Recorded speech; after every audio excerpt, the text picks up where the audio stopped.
Course content का introduction देखेंगे। Content क्या है, कैसे कवर करने वाले हैं, वो सारी चीजें, क्या क्या टॉपिक्स कवर होंगे इसमें।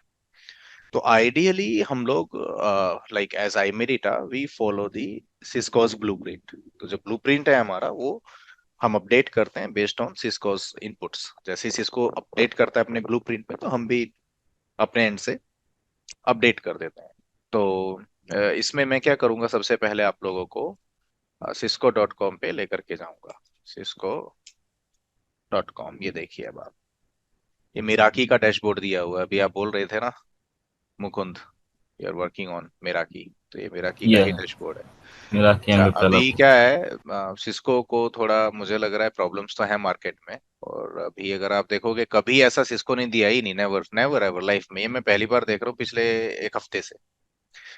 From past 1 week I am seeing this trials and demos on front page. ये मैंने कभी नहीं देखा सिस्को में।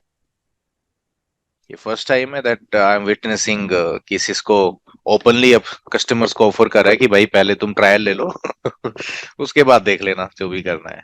वेल इसमें cisco.com पे जाएंगे ना, तो यहाँ पे एक लर्न टैब होता है। और लर्न में होता है फिर सर्टिफिकेशंस, और सर्टिफिकेशंस में आप जा सकते हैं ब्राउज ऑल सर्टिफिकेशंस करके। यहाँ पे भी क्लिक करोगे तो भी चलेगा। तो ये दिखाएगा यहाँ पे कि कौन कौन से सर्टिफिकेशंस होते हैं, जैसे कोलैबोरेशन में करना है। ये डिफरेंट टेक्नोलॉजीज हैं, data center design, DevNet, enterprise security, service provider, additional certifications देखोगे तो वो भी है। हमारा जो आता है SDWAN, that is part of the enterprise. तो आपको यहाँ क्लिक करना है, एंटरप्राइज पे क्लिक करना है, राइट। और एंटरप्राइज में एक एंट्री लेवल सर्टिफिकेशन होती है which is also known as CCNA, और एक आपका प्रोफेशनल लेवल सर्टिफिकेशन होती है जिसको CCNP बोलते हैं, और एक एक्सपर्ट लेवल सर्टिफिकेशन होती है CCI वाली। CCNP देखेंगे अगर आप, लर्न अबाउट CCNP आप क्लिक कीजिए यहाँ पे, ठीक है।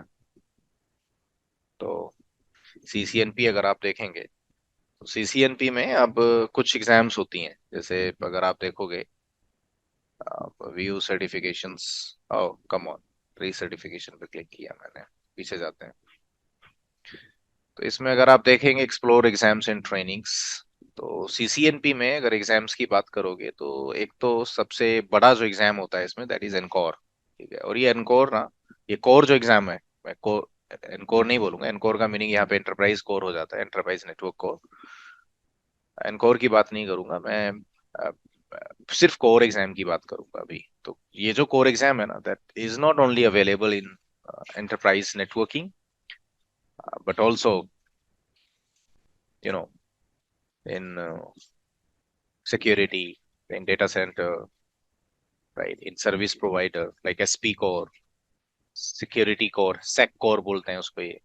या फिर अगर आप कोलेबोरेशन में देखोगे तो वहां पे भी कोर एग्जाम रखा है, बट ये एंटरप्राइज का कोर है, इससे हमारा कोई लेना देना नहीं है स्टीवन ट्रेनिंग का। फिर उसके बाद आता है इसी इसी में कंसंट्रेशन एग्जाम, और कंसंट्रेशन में आपको ये स्टीवन दिखने वाला है। तो वो आपको दिख जाएगा इसमें, आपको इम्प्लीमेंटिंग सिस्को स्टीवन सॉल्यूशंस ये है जो हम फॉलो करते हैं, ये ब्लूप्रिंट हम फॉलो करते हैं, ये वाला, ठीक है। तो इसमें test your knowledge of Cisco software defined wide area network operations management architecture policies quality of service security policies and so on, so right. तो ये हम करते हैं। तो इसमें जो ये ENSTW वर्जन 1.2 है, ये हम फॉलो कर रहे हैं। So if I click there view exam details पे क्लिक करेंगे, तो you would get the list of all the topics that we need to cover before taking on the exam।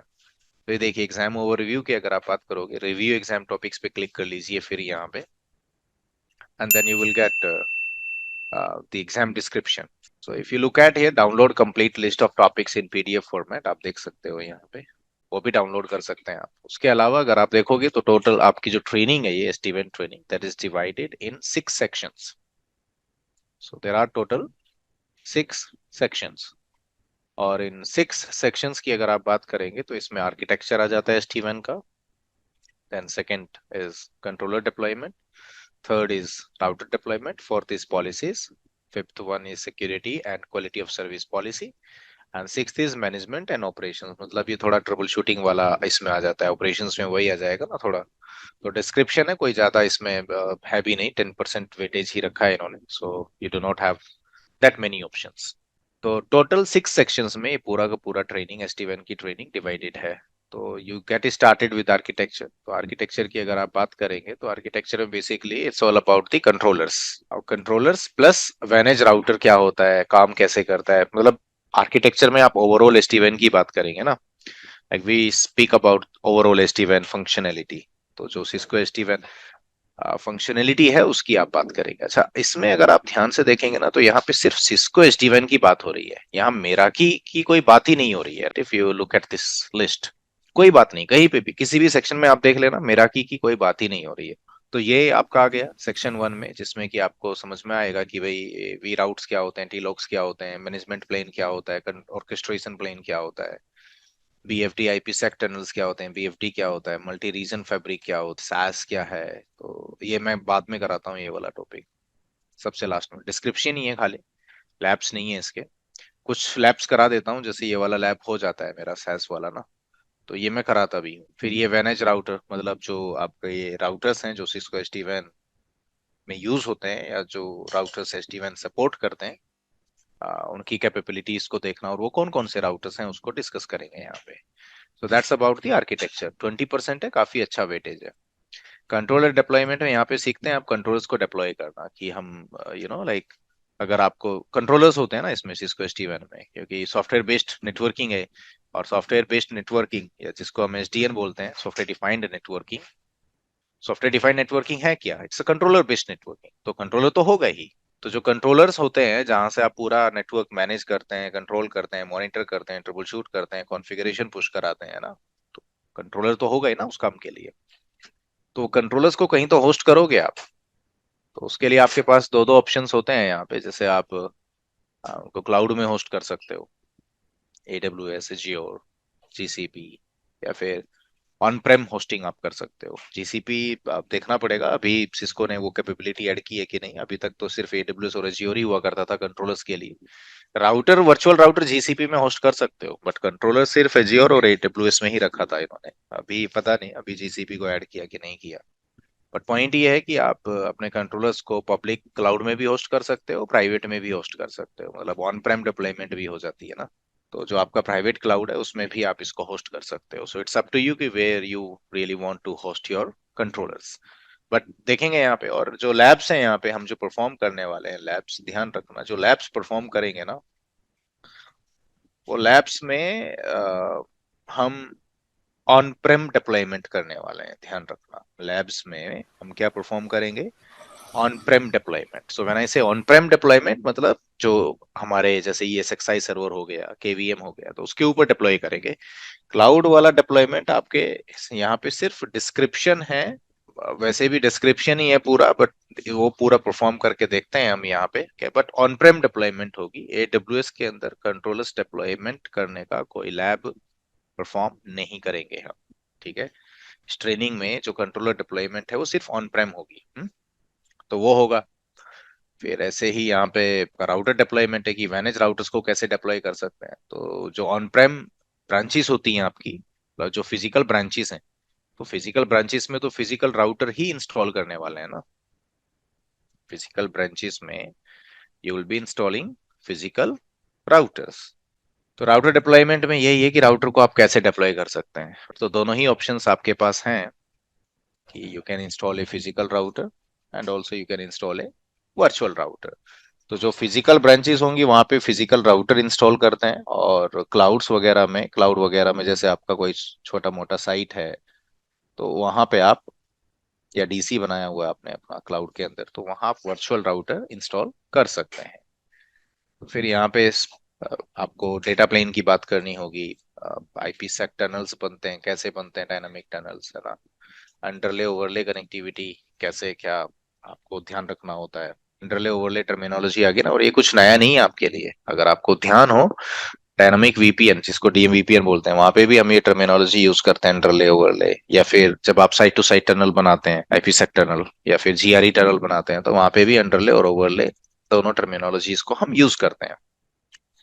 फिर एक यहाँ पे नया प्रोटोकॉल आया है सिस्को एसडीएन में, OMP, ओवरले मैनेजमेंट प्रोटोकॉल। एक नया राउटिंग प्रोटोकॉल है, राउटिंग भी करता है ना, वैसे ओवरऑल मैनेजमेंट करता है ये, बट इसको राउटिंग प्रोटोकॉल भी आप बोल सकते हैं, because it also exchanges routes and selects the best path between the remote sites. तो ओएमपी एक नया प्रोटोकॉल है, उसको डिस्कस करेंगे। टी लॉक्स क्या होते हैं वो देखेंगे। बाकी जो ट्रेडिशनल प्रोटोकॉल्स हैं कुछ हमारे पुराने वाले, जैसे वीआरआरपी, ओएसपी, पीजीपी, ईआईजीआरपी की कॉन्फ़िगरेशन देखेंगे यहाँ पे। ध्यान रखना, मैं आपको ईआईजीआरपी एक्सप्लेन नहीं करूंगा कि ईआईजीआरपी क्या होता है, कैसे काम करता है, वो सब नहीं होगा यहाँ पे। ओएसपीएफ क्या होता है, कैसे काम करता है, वो सब है ही नहीं। यहाँ पे सिर्फ कॉन्फ़िगरेशन है उसकी, कि एसटी वैन में कैसे हम ओएसपीएफ को इम्प्लीमेंट कर सकते हैं। तो वो आप यहाँ पे कवर करेंगे। ईआईसीआरपी होगा, बीजीपी होगा। उसके अलावा describe multicast support in Cisco SDWAN, describe configuration groups, feature profiles, workflows, है ना। तो ये आ जाएगा एसडीवैन में। उसके बाद ये सेक्शन 4 है जो कि पॉलिसीज से रिलेटेड है। इसमें आपका configure control policies, configure data policies, है ना। तो ये पॉलिसीज का है। पॉलिसीज का मतलब यहाँ पे आप सीखते हैं, जैसे राउट फिल्टरिंग हो गई, वो सीखेंगे। या मान लीजिए जो आईपीसेक टनल्स, ऑटो टनल्स बनती है ना रिमोट साइट्स के बीच में, उनको कंट्रोल करना है कि ये दो साइट के बीच में बने ना बने वगैरह वगैरह, क्योंकि बाय डिफॉल्ट तो फुल मैश ही होता है कि सभी साइट्स आपस में ऑटो टनल बना लेते हैं। तो वो कंट्रोल करना है तो कैसे करेंगे, ठीक है, वो चीजें आ जाएंगी इसमें। उसके अलावा ये एप्लीकेशन अवेयर राउटिंग आ जाएगा। तो ये एक अच्छी चीज है कि एसडीवैन के अंदर एप्लीकेशन अवेयर राउटिंग भी होती है। पहले तो क्या था, आईपी बेस्ड राउटिंग होती थी, खाली आईपी बेस्ड राउटिंग थी, सिर्फ आईपी बेस्ड, मतलब आईपी देखोगे, डेस्टिनेशन आईपी लुकअप करोगे and forward the packet. But अभी क्या है, एसडीवैन के अंदर ये एप्लीकेशन अवेयरनेस आ गई है राउटिंग के लिए। आप ये बोल सकते हैं यूट्यूब का ट्रैफिक इस सर्किट से जाना चाहिए, या ट्रांसपोर्ट से जाना चाहिए, या फिर किसी दूसरे एप्लीकेशन का ट्रैफिक दूसरे सर्किट से जाना चाहिए, वगैरह वगैरह आप बोल सकते हो, ठीक है। मतलब यूट्यूब हो गया, ऑफिस 365 हो गया, तो ऐसे डिफरेंट एप्लीकेशंस के लिए आप डिफरेंट पाथ प्रेफर करा सकते हो। तो उसी को एप्लीकेशन अवेयर राउटिंग बोला है। फिर डीआईए कॉन्सेप्ट होता है यहाँ पे एसडीवैन के अंदर, और ये डीआईए जो है that is kind of like ये सिमिलर। बहुत सारे, अब एसडीवैन का वेंडर खाली सिस्को नहीं है, सिस्को है, जूनिपर है, पोलो अल्टो है, फोर्टिनेट है। देन आप सिल्वर पीक की बात कर लीजिए, वेलो क्लाउड की बात कर लीजिए, नोकिया की बात कर लीजिए, वर्सा की बात कर लीजिए, एंड मैनी मोर। कुछ तो ऐसे भी जिनका मैंने नाम ही नहीं सुना, ठीक है। तो आइडियली सभी में ये डीआईए वाला फीचर मिल जाता है आपको, डायरेक्ट इंटरनेट एक्सेस, ठीक है। तो इसमें क्या होता है कि मान लीजिए रिमोट ब्रांच में आपका इंटरनेट एक्सेस, इंटरनेट कनेक्शन है, बट उसको आप खाली अंडरले के लिए यूज कर रहे हैं, अंडरले कनेक्टिविटी के लिए, तो उसके ऊपर आपका ऑटो टनल बन जाता है डीसी के साथ या रिमोट ब्रांचेस के साथ में, तो पूरा ट्रैफिक आपको वो टनल से जाता है। लेकिन अब आपने सोचा कि ऑफिस 365 का ट्रैफिक मुझे बैकहोलिंग नहीं करानी है डीसी में, कि डीसी पे जाए फिर वहां से इंटरनेट नहीं। मैं चाहता हूँ कि ऑफिस 365 का एक्सेस मेरे लेन यूजर्स को रिमोट ब्रांच से डायरेक्टली इंटरनेट पे निकल जाए वो ट्रैफिक, और जिससे कि लेटेंसी थोड़ा सा रिड्यूस हो जाए, थोड़ा परफॉर्मेंस बेटर हो जाए ऑफिस 365 की। तो वहां पे डीआईए आप इंप्लीमेंट करते हो फिर ऑफिस 365 के लिए, तो वो भी आप करोगे। फिर उसके बाद आ जाता है सिक्योरिटी पॉलिसीज या फिर क्वालिटी ऑफ सर्विस। तो इसमें आपका आप देखिए सिस्को एसडीवैन है, तो फिर यहाँ पे थोड़ा सा इन लोगों ने क्या किया, सिस्को एसडीवैन में खाली राउटिंग के ही फीचर्स नहीं रखे हैं, ये सिक्योरिटी फीचर्स को भी ऐड करा के रखा है। तो जिसमें एप्लीकेशन फायरवॉल तो है ही, मतलब ये एक स्टेटफुल फायरवॉल होती है। वैसे भी आपको याद होगा ट्रेडिशनली जो सिस्को के राउटर्स थे उन पे जोन बेस्ड फायरवॉल तो इम्प्लीमेंट होता ही था ना, सपोर्टेड तो था ही ना जोन बेस्ड फायरवॉल। तो तब भी जोन बेस्ड फायरवॉल इंप्लीमेंट होती थी वहां पे। तो अभी क्या किया इन्होंने, जोन बेस्ड फायरवॉल को ही अपग्रेड करके क्या बना दिया, एप्लीकेशन अवेयर फायरवॉल, ठीक है। तो वो सपोर्ट अभी भी है यहाँ पे। उसके अलावा क्लाउड सिक्योरिटी इंटीग्रेशन है, कि अगर आपका सिस्को एसडीवैन है और मान लीजिए कोई क्लाउड सिक्योरिटी प्रोवाइडर है आपका, जैसे जी स्केलर या सिस्को अम्ब्रेला इटसेल्फ, क्योंकि सिस्को अम्ब्रेला में भी काफी सिक्योरिटी फीचर्स मिलते हैं आपको, और ये सभी क्या है क्लाउड बेस्ड सिक्योरिटी प्रोवाइडर्स हैं, तो उनके साथ इंटीग्रेशन करना है तो वो भी यहाँ पे सपोर्टेड रहता है, वो आप इंटीग्रेशन कर सकते हो। डिस्क्रिप्शन है डीएनएस सिक्योरिटी की, तो हम लैब भी कर सकते हैं, बट सिग वाली नहीं हो पाएगी, क्योंकि सिग के लिए फिर आपको जी स्केलर परचेज करना पड़ेगा, या फिर सिस्को अम्ब्रेला में सिग वाला जो मॉड्यूल है वो परचेज करना पड़ेगा आपको। तो क्यूएस है फिर यहाँ पे, क्वालिटी ऑफ, है ना, क्वालिटी ऑफ सर्विस है।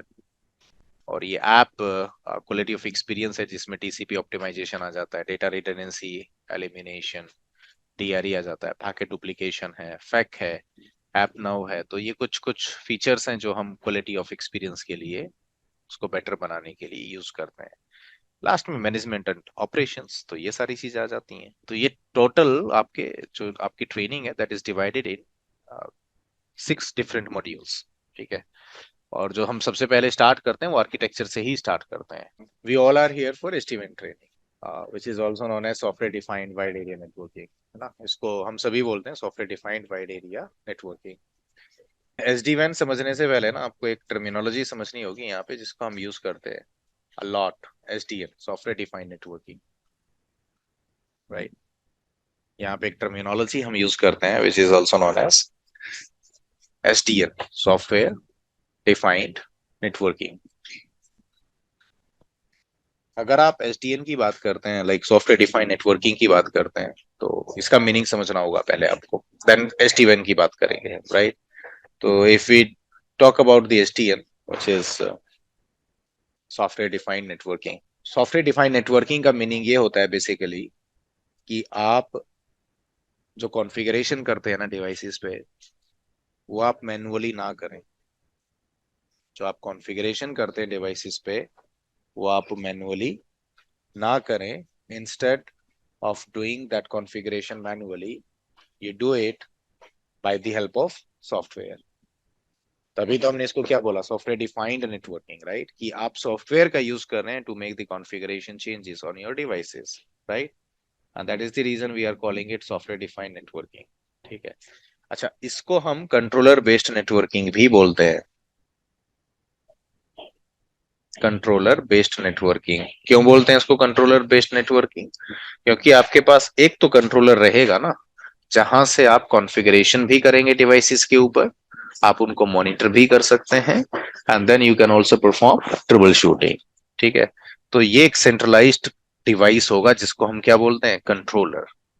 और सॉफ्टवेयर डिफाइंड नेटवर्किंग, या इसी को आप क्या बोल सकते हैं, कंट्रोलर बेस्ड नेटवर्किंग।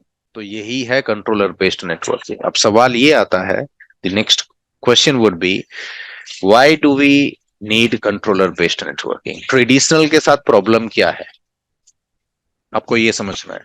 ट्रेडिशनल के साथ प्रॉब्लम क्या है, सॉफ्टवेयर डिफाइंड नेटवर्किंग की हमें जरूरत क्यों पड़ी, ऐसी क्या प्रॉब्लम्स थी वहां पे कि हमें we had to move on to the software defined networking, या जिसको हम बोलते हैं कंट्रोलर बेस्ड नेटवर्किंग। कुछ तो रहा होगा ना, कुछ तो प्रॉब्लम्स रही होंगी, तभी तो मूव कर रहे हैं कंट्रोलर बेस्ड नेटवर्किंग पे। अगर कोई प्रॉब्लम ही नहीं होती तो फिर हम यहाँ पे फिर हम सॉफ्टवेयर डिफाइंड नेटवर्किंग पे जाते ही क्यों, राइट। इसको समझने के लिए पहले हमें एक ट्रेडिशनल नेटवर्क को समझना पड़ेगा। तो आइडियली अगर आप देखोगे तो कोई भी कस्टमर ले लीजिए उसका, मैं ट्रेडिशनल की बात कर रहा हूँ, तो उसके पास दो डीसी रहेंगे आइडियली, जैसे DC1, मान लेते हैं कि DC1 है उसके पास और एक DC2 है। आइडियली इंटरनेट कनेक्शन आपका DC1 में भी रहेगा और DC2 में भी रहेगा। DC1 से DC2 में आइडियली आपके पास एक डेडिकेटेड लाइन भी होती है टू इंटरकनेक्ट दैम। उसके अलावा आपके पास कम से कम दो MPLS प्रोवाइडर रखते थे आप पहले, जैसे MPLS provider 1 and MPLS provider. DC1 में आप MPLS 1 से भी रखेंगे, MPLS प्रोवाइडर 2 से भी एक कनेक्शन लेंगे, सेम आपका DC2 में रहेगा, ऐसे, right.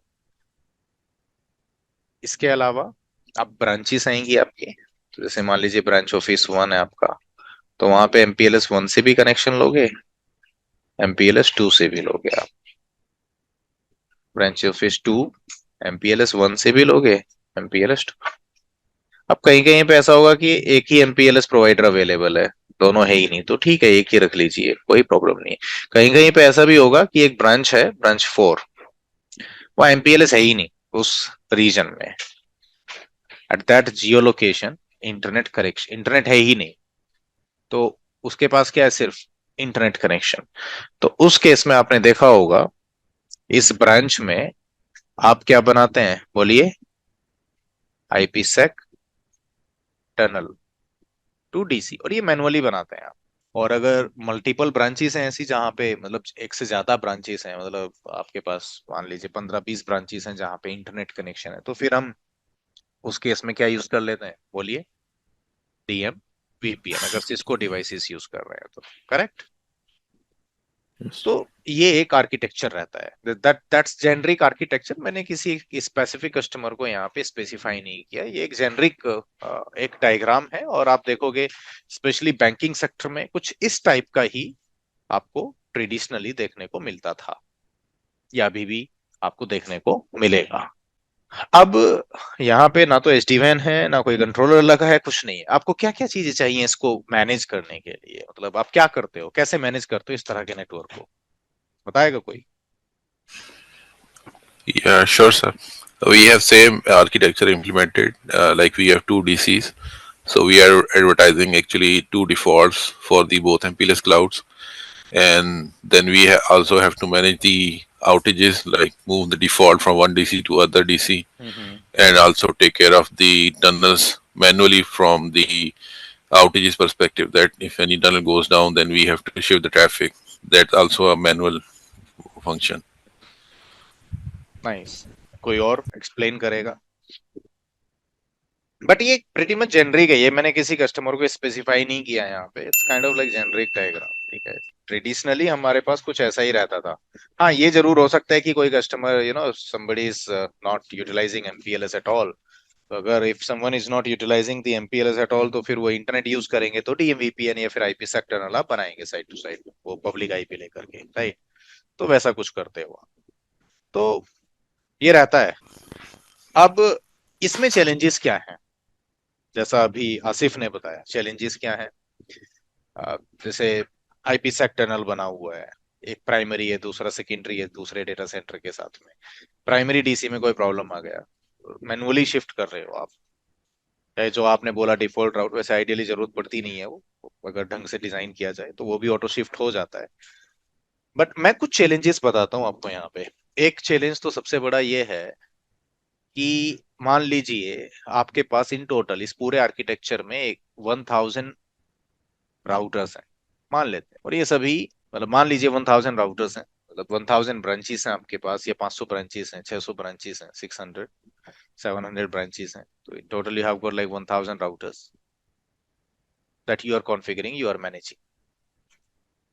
Just imagine you have to update the NTP server IP, NTP server का आईपी चेंज हो गया, ट्रिपल ए सर्वर का आईपी चेंज हो गया, या लेट्स से लॉगिंग सर्वर जो है आपका, लॉग सर्वर, राइट, उसका आईपी चेंज हो गया। It's a small change, you just have to put on one command, you just have to put on just one command, but just imagine कि small change है, but that needs to be implemented across all 1000 routers या फिर SNMP community, है ना। कई बार SNMP community को update करना पड़ता है आपको। ये बड़े छोटे छोटे चेंजेस हैं और होते हैं ये फ्रीक्वेंट, मतलब खास करके एसएनएमपी कम्युनिटी वाला तो होता ही है। आइडियली आपका एनटीपी सर्वर उतना फ्रीक्वेंटली चेंज नहीं होगा, but sometimes it can happen. Triple A server का आईपी एड्रेस उतना फ्रीक्वेंटली चेंज नहीं होगा, but sometimes it may happen, right. Same goes with log server. But community तो मान के चलिए 6 महीने 1 साल में एक बार तो चेंज करोगे ही ना, ड्यू टू सिक्योरिटी रीजंस। उसको बहुत लंबे टाइम तक आप एक ही कम्युनिटी आप यूज नहीं कर सकते। तो जब आप इस तरह के स्मॉल चेंजेस को रोल आउट करोगे across all the 1000 devices, just imagine how much time it will take, tell me. भूल जाइए अभी पाइथन स्क्रिप्टिंग को, क्योंकि अगर आप बोलोगे मैं तो एक स्क्रिप्ट रन कराऊंगा और कर दूंगा उससे चेंजेस को पुश, तो वो स्क्रिप्ट भी तो रन कर रहे हो किससे, कंट्रोलर से कर रहे हो ना, वो भी तो कंट्रोलर बेस्ड नेटवर्किंग होगी ना, फिर सॉफ्टवेयर बेस्ड नेटवर्किंग हो गई वो। तो don't give me the example of Python. आपको ये मैनुअली करना है। अब सोचिए, you you need to implement this change across all 1000 devices manually. तो इसमें एक तो मुझे ये बताइए कितने लोग लगेंगे, और ये बताइए कि कितना टाइम लगेगा। ये गेटिंग माय पॉइंट? ये मैं एक प्रॉब्लम Hmm. एक्सप्लेन करने का कोशिश कर रहा हूँ। So that's problem number 1। अब ट्रेडिशनल में ये मैंने एक प्रॉब्लम निकाली, ठीक है। एक और, अब नेक्स्ट प्रॉब्लम पे चलते हैं, ठीक है, इसी टाइप के नेटवर्क में। देखिए कई बार क्या होगा कि मान लीजिए मैं एक एग्जांपल दे रहा हूँ आपको। जो एमपीएलएस प्रोवाइडर 1 है, that is your primary provider. मतलब प्राइमरी का मीनिंग ये हुआ कि you reach out your data centres using primary MPLS provider. वो आप पूरा ट्रैफिक आपका एमपीएलएस 1 से जाता है। एमपीएलएस 2 जो है दैट इज सेकेंडरी। तो आप सेकेंडरी तब तक यूज नहीं करते हैं जब तक प्राइमरी आपका डाउन नहीं चला जाता। कुछ इस तरीके से आपने अपना ये डिजाइन करके रखा है। अब मान लीजिए there was a change in management, है ना, मैनेजमेंट में चेंज हुआ। और मैनेजमेंट में चेंज होने के बाद बोला यार ये ना हम अपने सर्विस प्रोवाइडर्स को अपडेट करना चाहते हैं, like what we want is ये जो सेकेंडरी है उसको प्राइमरी बनाइए अब आप, और जो प्राइमरी है उसको सेकेंडरी बना दीजिए, क्योंकि मुझे ये फेज आउट करके किसी दूसरे प्रोवाइडर को घुसाना है अभी यहाँ पर। पहले मान लीजिए रिलायंस और टाटा था, अब मुझे रिलायंस को निकालना है, टाटा को निकालना है, और एयरटेल को आई हैव टू प्रोट इन एयरटेल। अब जो प्राइमरी प्रोवाइडर था उसी को बाहर निकालना है, तो पहले क्या करेंगे, आप पूरा ट्रैफिक सेकेंडरी पे लेकर के जाएंगे, और धीरे धीरे प्राइमरी को निकाल के उसकी जगह दूसरा आपको लेकर के आना था, आप उसको लेकर के आएंगे। करेक्ट होता है ना ये काम बीच बीच में। अब ये ऐसा नहीं कि हमेशा होगा, बट होती है इस तरह की एक्टिविटीज। तो लेट्स से अब आपको ये शिफ्ट करना था ट्रैफिक प्राइमरी से सेकेंडरी पे, और आपके पास ये ब्रांचेस है, मान लीजिए 500 600 या 1000 ब्रांचेस हैं। आप कैसे करोगे उसको? मोस्ट केसेस में बीजीपी चला के रखते हो, एमपीएलएस वाले केस में पीईसी में, राइट? आपका बीजीपी चल रहा होगा, which is border gateway protocol. BGP में आप बेस्ट पाथ डिफाइन कराएंगे यहाँ पे कि ठीक है जी ये बेस्ट है मेरा, या ये बेस्ट है, ऐसे ही करते हैं ना आप बीजीपी के अंदर। और उसमें राउट पॉलिसीज बनती हैं, मतलब राउट पॉलिसी मतलब राउट मैप बनता है, वो पॉलिसी डिफाइन करते हो आप कि भाई ये मेरा बेस्ट रहेगा या वो मेरा बेस्ट रहेगा, तो वो पॉलिसी आप डिफाइन करते हो उसमें राउट मैप के अंदर। Correct. You play around the BGP path attributes, जो बीजीपी के पाथ एट्रीब्यूट्स होते हैं आप उसके अराउंड खेलते हैं उसमें। मेरा सवाल ये है, ठीक है, अगर आपको ये 1000 ब्रांचेस पे करना हो तो how much time it will take? क्योंकि हर राउटर का अपना कंट्रोल प्लेन है ब्रांचेस में, राइट? अपना कंट्रोल प्लेन है, वहां पे इंडिपेंडेंटली बीजीपी रन हो रहा है, और हर एक राउटर पे अपना इंडिपेंडेंट राउट पॉलिसी लगी हुई है। Are you all getting my point of view और not? Yes, yes. Yes. Yes, yes, yes. तो हर एक ब्रांच राउटर पे आपको मैन्युअली लॉगिन करना पड़ेगा, राउट मैप के अंदर चेंज करना पड़ेगा, जो प्राइमरी था उसको सेकेंडरी बनाना पड़ेगा accordingly, like you have to manipulate the BGP attributes, क्योंकि आइडियली बीजीपी देखने को मिलेगा आपको यहाँ पे। तो it's a big task, major task. ये एक प्रॉब्लम है फिर, कि आपको एक छोटा चेंज है, but again it will take so long time to shift your traffic. ये दूसरा पेन मैंने आपको बताया, ठीक है। थर्ड पेन बताता हूं। मान लीजिए मान लीजिए एक एक छोटा सा, मतलब थर्ड पॉइंट मैं यहाँ पे बोल रहा हूँ। मान लीजिए कि यहाँ पे ना एक वैन फेसिंग इंटरफेस पे एक एसीएल लगी थी, लगाया आपने कि ठीक है सिक्योरिटी को टाइट कर देते हैं, so to tighten security you decided to apply one ACL. अब एसीएल अप्लाई कर दिया, सब कुछ सही चल रहा था। अब एक दिन क्या हुआ, यहाँ इस राउटर पे आप कोई चेंज कर रहे थे और एक्सीडेंशियली एसीएल में कुछ अपडेट हुआ आपसे, एक्सीडेंशियली एसीएल में क्या हुआ आपसे, कुछ अपडेट हुआ, और वो एसीएल अपडेट होने के बाद में क्या हुआ कि ये कनेक्शन आपका ब्रेक हो गया। You can't access, you lost access to the router. अब हो गया, लॉस्ट तो lost, you lost access to your router. क्या करोगे आप इसको रिकवर करने के लिए? कभी कोई आया इस प्रॉब्लम में फंसा है? मैंने देखा है लोगों को फंसते हुए। आप क्या सोल्यूशन, मतलब क्या कर सकते हैं इसको मिटिगेट करने के लिए? फिक्स कैसे करोगे इस प्रॉब्लम में अगर फंस गए हो तो? We would need a remote physical access, like we have to मतलब go to the आपको site. एक एफई की जरूरत पड़ेगी ना, फील्ड इंजीनियर की। Field engineer. Yeah. और OOB access also you can try. हाँ, वूप एक्सेस तो होता ही नहीं है सर रिमोट साइट्स पे, वो तो डीसीवीसी में कहने के लिए अच्छी लगती है चीजें कि वहां पे टर्मिनल सर्वर आप इंस्टॉल करा देते हो डेटा सेंटर्स में। रिमोट ब्रांचेस में तो आप टर्मिनल सर्वर, फिर उसके लिए एक अलग से नेटवर्क इंफ्रा खड़ा करना, that's next to almost impossible. Ideally ये जो ऊब होता है ना रिमोट ब्रांचेस में, ये सिर्फ टेलीकॉम नेटवर्क में अच्छा लगता है या पॉसिबल हो पाता है टेलीकॉम में। टेलीकॉम में मतलब मैं क्या बोल रहा हूँ यहाँ पे, जैसे मान लीजिए एक टाटा ने टावर लगाया मेरे एरिया में, और उस टावर में ऑब्वियसली राउटर तो इंस्टॉल करेगा वो, तो वहां वो सोच सकता है उतना कि ठीक है एक आउट ऑफ बैंड एक्सेस के लिए एक मैं डिफरेंट नेटवर्क डाल देता हूँ, एक डिफरेंट लाइन डाल देता हूँ। तो आउट ऑफ बैंड एक्सेस है तो अच्छी बात है, फिर तो आप उससे फिक्स कर ही लोगे, बट मैं बात कर रहा हूँ जहाँ पे आउट ऑफ बैंड एक्सेस है ही नहीं, and then there was accidental change and then you lost access. तो ऑब्वियसली जब तक साइट इंजीनियर विजिट नहीं करेगा, फील्ड इंजीनियर विजिट नहीं करेगा, तब तक आप उसको वापस से आप नहीं ला पाओगे, and you don't know that how much time it will take. ठीक है, ये 24 आवर्स का भी होता है, कई जगहों पे रिमोट एरियाज होते हैं जहाँ पे बोला जाता है 48 आवर्स से 72 आवर्स लगेंगे जी फील्ड इंजीनियर को रीच करने में। तो ये एक मेजर प्रॉब्लम रही है ट्रेडिशनली। वैसे हमने फुल फीचर्स को यूटिलाइज नहीं किया सिस्को में। सिस्को में एक और फीचर होता है, वैसे अगर कोई यूज करना चाहता तो इस प्रॉब्लम को नहीं आने देगा वो। एक कमांड होती है रीलोड इन 10 मिनट्स या reload in 15 minutes and do not save your configuration. But हाँ, कॉन्फ़िगरेशन सेव हो गई तो फिर तो गए काम से आप। और रीलोड इन आपने 10 मिनट्स लगा दिया, और अगर आपको लगता है कि एक्सेस चला गया तो रीलोड हो जाएगा। रीलोड होगा तो फिर वो कॉन्फ़िगरेशन जो आपने की थी, अगर आपने सेव नहीं की है तो वो हट जाएगी, तो आपको आपका जो एक्सेस है वो रिस्टोर हो जाएगा। बट उतना लोग सोचते नहीं है, उतना करते नहीं है। मैं उसकी बात नहीं करूंगा, मैं यहाँ पे सिर्फ एक प्रॉब्लम की बात कर रहा था। तो ये प्रॉब्लम है कि अगर आपसे एक एक्सीडेंशियल चेंज हुआ and you lost access to the router, अब उसको रिकवर करने का एक्सेस को बस एक ही ऑप्शन है आपके पास कि फील्ड इंजीनियर विजिट करे, एंड देन फील्ड इंजीनियर वो वापस से उसको जो एसीएल आपने लगाई थी वो आपके साथ या तो कंसोल लेकर के स्क्रीन शेयर करे, आप उसको चेंज करे, फिर वो रिस्टोर हो आपके लिए एक्सेस। तो वो एक तरीका है। ये एक प्रॉब्लम थी। अब मैं फोर्थ एग्जाम्पल दूंगा प्रॉब्लम का। फोर्थ एग्जाम्पल मेरे पास ये है। मान लीजिए एक नई साइट आपको बनानी है, नई साइट, एक नया ब्रांच ओपन हो रही है हमारे कस्टमर की, उसके लिए नया राउटर लगेगा। तो आइडियली आप एक ब्रांच को प्रिपेयर कैसे करते हो? मतलब एक नई ब्रांच आपकी ऑन बोर्ड होनी है, ठीक है, तो आप कैसे करते हो उसको prepare? New site. So we see the number of users at that site. Depending on that, we select the routers, uh, two routers and number of switches. Now, हाँ वो ठीक है, बट आइडियली आप क्या करते हैं, जो वैन एज राउटर्स होते हैं ना आपके, वैन एज लेन वालों को तो ठीक है आप बाद में देख लोगे, बट जो स्पेशली आपके वैन एज राउटर्स होते हैं, आप उनको क्या करते हैं, या तो फील्ड इंजीनियर को वो राउटर लेकर के भेज दोगे, आप उसको बोलोगे कि ठीक है I will text you, I email you the configuration, तो वो जाएगा कंसोल लेगा, वो कॉन्फ़िगरेशन पेस्ट कर देगा। या फिर पहले वो आपके आपके यहाँ पे आएगा जहाँ पे आप लोग आप मतलब नेटवर्क इंजीनियर, आप जहां जिस साइट पे बैठते होंगे, जिस ऑफिस में बैठते होंगे, पहले आप वहां राउटर को लेकर के आओगे, उसको वहां प्री कॉन्फ़िग डालोगे उसमें, and then you will ship it towards that remote location. और फिर फील्ड इंजीनियर जाकर के उसको रैक इंस्टॉल करेगा, पावर ऑन करेगा, केबलिंग करेगा, और आप उसका रिमोट एक्सेस लोगे। रिमोट एक्सेस नहीं मिलता है तो आप फील्ड इंजीनियर को ही बोलोगे कि कंसोल कनेक्ट कीजिए और अपनी स्क्रीन शेयर कीजिए।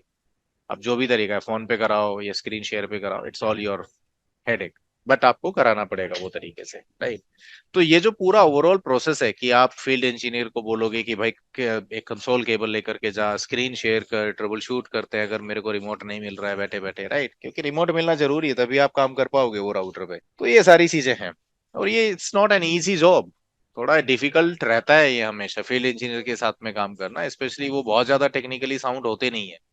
हाँ, अगर कोई फील्ड इंजीनियर आपकी किस्मत अच्छी है, टेक्निकली साउंड है, तो वो आपको ज्यादा बोलेगा ही नहीं करने के लिए कुछ, वो खुद ही प्रॉब्लम को फिक्स कर देगा। नहीं तो आप समझाते रह जाओगे कि कंसोल नहीं मिल रहा है तो क्यों नहीं मिल रहा है, उसको क्या क्या करना चाहिए कंसोल लेने के लिए, राइट? तो इट्स वेरी डिफिकल्ट जॉब। तो ये वाला जो पोर्शन है, ये वाले केस में भी एक नई साइट को टर्न अप करना is also difficult if it comes to the traditional way. अब और बताता हूँ यहाँ पे, आपको मॉनिटरिंग के लिए एक अलग से टूल लेना पड़ता है। मॉनिटरिंग के लिए आपको एक अलग टूल चाहिए। आप लेते ही हो थर्ड पार्टी, जैसे क्यूराडार हो गया या फिर ऐसा ऐसा लेते हो ना, तो वहां दिखता है आपको कौन सा डिवाइस डाउन है, कौन सा अप है, एटसेट्रा एटसेट्रा। और उसमें भी आप कई टाइप मल्टीपल टाइप्स के ये मॉनिटरिंग टूल्स लेते हैं। एक मॉनिटरिंग टूल होता है, एक आपका टिकटिंग टूल रहेगा। टिकटिंग टूल तो खैर अभी भी जरूरत रहेगी, अ, ठीक है। मॉनिटरिंग टूल को इंटीग्रेट करना टिकटिंग टूल से, मॉनिटरिंग में भी अलग अलग सोल्यूशंस आते हैं। फिर एक बैकअप सोल्यूशन ले लेते हैं कई बार लोग अलग से, कि यार बैकअप सोल्यूशन ले लेते हैं कॉन्फ़िगरेशन का ना, बैकअप लेते रहेंगे हम उस डिवाइस के ऊपर, मतलब उस सोल्यूशन के थ्रू। और भी चीजें अच्छा, दूसरा मैं यहाँ पे ये बोल रहा था कि अगर मान लीजिए चलते चलते राउटर बंद हो गया, मान लेते हैं चलते चलते बंद हो गया, क्रैश कर गया राउटर पूरा फुल्ली, ठीक है, एक नए डिवाइस को इंस्टॉल कराना है। अब सोचिए कितना, आई मीन कितना डिफिकल्ट रहता है वो। It was also a difficult time consuming process. अब ऐसे में बहुत सारे आपको एग्जांपल्स दे सकता हूँ, जैसे एमपीएलएस अब यहाँ पे, ठीक है, आप क्या करते हो, बैकहोलिंग करते हो पूरा, इसमें पूरा बैकहोलिंग होती है इस वाले आर्किटेक्चर में, कि आप डीसी में ही जाते हो, डीसी से इंटरनेट, क्योंकि इंटरनेट है ही डीसी में आपके, इधर तो है ही नहीं ब्रांचेस में, ठीक है। तो आप पूरा बैकहोलिंग कराएंगे डीसी, डीसी में फायरवॉल्स लगे होंगे और वहां से इंटरनेट आप एक्सेस करेंगे।